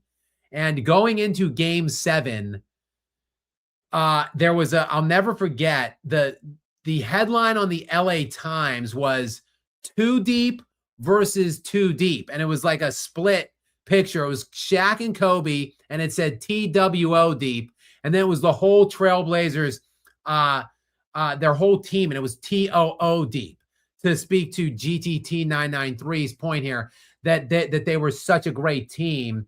Let me just pull up that, because that was a crazy game 7. It was like the biggest comeback in basketball history from a third quarter deficit. I think they were down 13 in game 7 at home in Staples, and the Lakers came back to win that game. But yes, it was the Lakers won game 1, the Trailblazers won game 2, then the Lakers won game 2 or game 3 and 4 to take that 3-1 lead. Then the Trailblazers win game 5, game 6, and then in game 7, 89-84 final. And the Lakers outscored them in the fourth 31-13 to come back and win that game. 21-year-old Kobe Bryant in that game led the Lakers in points, rebounds, assists, and blocks. Yes, you do not adjust your listening devices. 21-year-old Kobe Bryant with, again, Shaquille O'Neal played 47 minutes in that game. They both did. Shaq and Kobe in a game that ended in regulation played all but 1 minute in that basketball game. And so in a game where Shaq played 47 minutes, Kobe led the team at 21 years of age in points, rebounds, assists, and blocks. 11 rebounds and 4 blocks for Kobe Bryant in that game.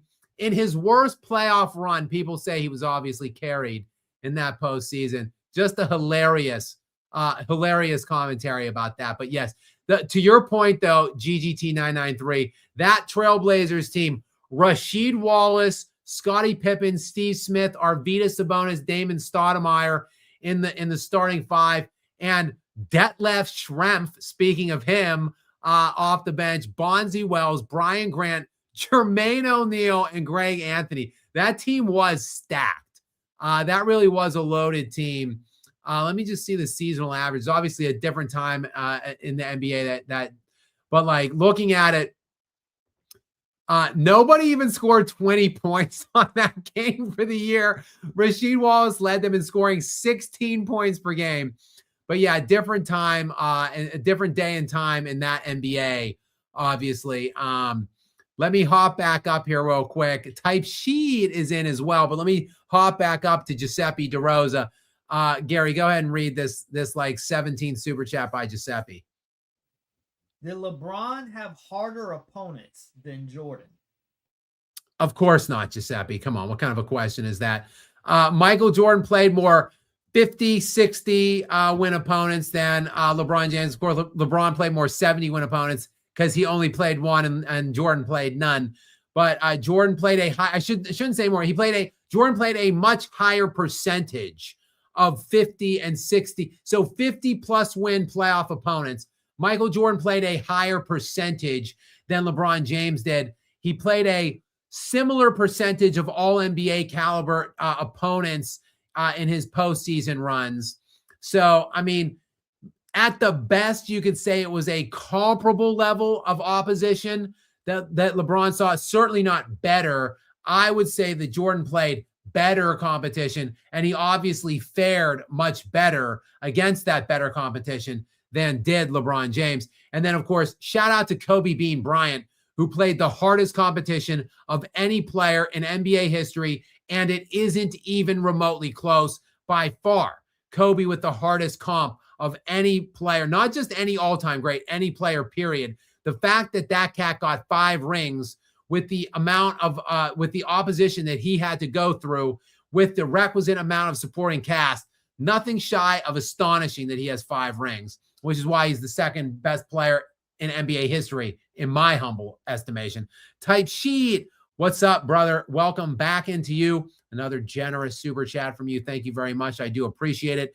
Gary, what is the question or comment from him, this second one on the night? Skap, what happened to the debate with the Low Post podcast? He looks like Bubble Bass, but you said you wanted to smoke, LOL. Yeah, what happened, Type? What happened was crickets. I heard nothing from the Low Post or whatever. He has like 3 or 4 YouTube channels, 3 or 4 basketball channels. They're all pretty successful. They're like 50 to 70,000 plus subscribers. I think he has like over 100,000 on his most popular one. He's associated with Clutch, isn't he? What's that? He's associated with Clutch, isn't he? I've seen him with Gilbert Arenas before. Yeah, I don't know. I don't know about that, Gary. Wouldn't because that make sense why he's got the success? Think about his narratives. Does it align up with the Clutch agenda? I mean, I guess I don't know much about him because I don't care about other YouTubers, quite frankly. A lot of them, I seem to be, I get on a lot of YouTubers' nerves. I practically never call out another YouTuber. I don't think I ever have, other than Gilbert Arenas, who doesn't really count because he's just a high-profile former NBA All-Star caliber player. And I have debated Gilbert Arenas on multiple occasions, so I don't really count him. And then I call Nick Wright out, but like he's a nationally syndicated kind of like sports personality that just happens to have a YouTube channel. Like same with Stephen A. Smith. Like they're not YouTubers. Like if I have a problem with a YouTuber, I just would get at the YouTuber and be like, debate me. But these coward scrub YouTubers who I'm not going to call any names, but these cowardly scrub YouTubers who seem to hate my guts and that I just live rent-free in their minds, they go on their various platforms, whine and complain about me and my content like cowards. And then when I then respond to them on my platform and say, yo, hey, my email is in the description of this channel. It's not hard to locate me. Like, go to the description of my channel and my email is directly there. I will answer the email. So I go on to a video and I basically say, look, it's come to my attention because I don't care. I don't watch, but my subscribers bring it to my attention. So I go on to a video occasionally and I say, listen, I don't know much about this YouTuber. He seems to have a lot of problems with me. So, hey, get at me, my email in the description, and I would love to have a debate with you on my platform, on your platform, on a neutral platform, on anywhere. And you want to know what I get, Type Sheet? Crickets. Never has any one of these guys ever taken me up on it. So, like, keep crying on your platforms about me. I don't care at the least. I'm not losing any sleep over it.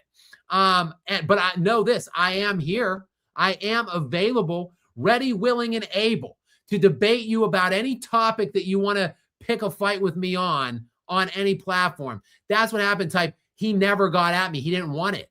So if he does, again, you know where to find me. The same goes for all of the other people, like 10 to 15 people that can't keep my name out of their mouths on their platforms. I'm here, I'm ready, and I'm available to you at any time. I could literally do it any time, like morning, evening, afternoon, night, wherever, whenever, let me know. Next in, the D Jiang is back in. D, what's up? Gary, what's this latest question or comment from them?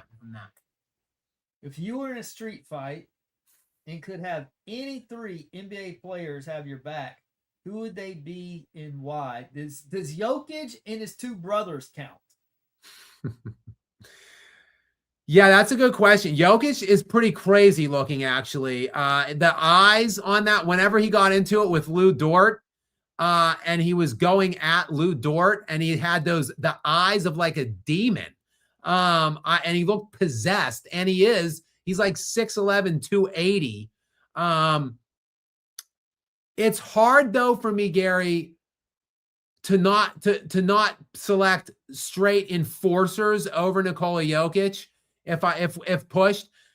But I you know what? I would give Jokic a look. I mean, 6'11", 280 and those crazy ass eyes, and he's Serbian. And he's seen some shit, I'm sure, in his youth growing up there. I would throw Jokic on my all street fight team. And to go along with him, I would throw Charles Oakley and Ron Artest onto my top 3. So Jokic, Artest, and Oakley would be coming with me down the dark alley for a street fight. Anything you want to add, Gary? Do you want to add anybody for consideration? Bill Laimbeer, possibly? Yeah, Charles Oakley would definitely be a choice. Jokic would be a choice.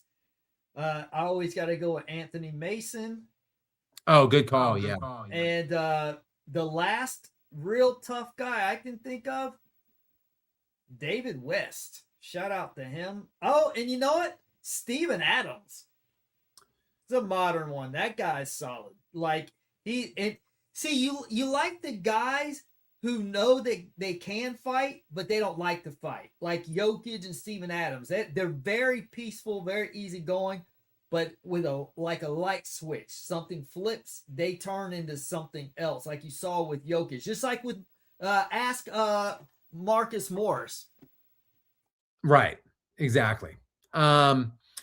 All right, guys, look, we've hit the 3-hour mark. We still have like 360 people here. I am very thankful to have you guys stick around so long tonight, especially through my technical difficulties, which ensued with my internet connection.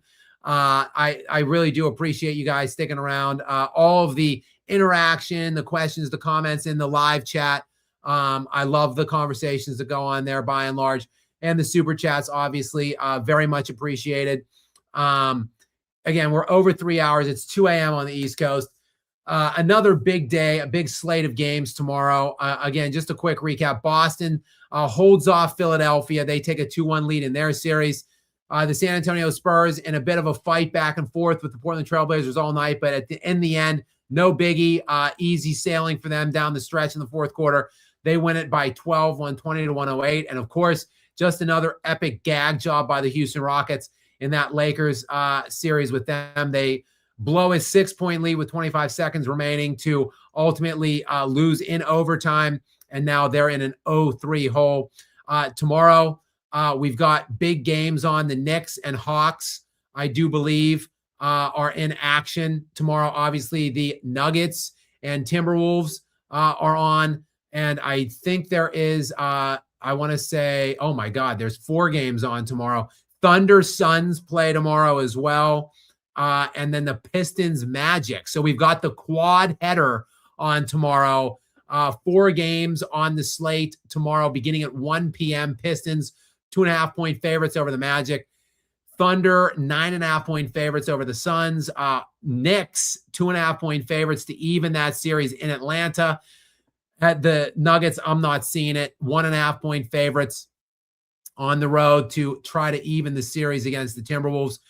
We shall see, guys. It will be an interesting day tomorrow, but it is late. I have hit the wall. We have had Gary here. It's late for him too.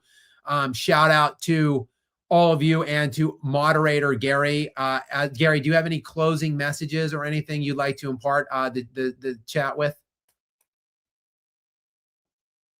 Nope. He's shout out to the chat. Thanks for coming in, and please hit the like button. And good night to everyone. Indeed. Please do make sure you, as always, are subscribed if you're not, with notifications turned on. Perhaps I will be on tomorrow night, all things depending. I'm not certain exactly what the schedule looks like tomorrow, but yeah, I might be on. I think it's an early end.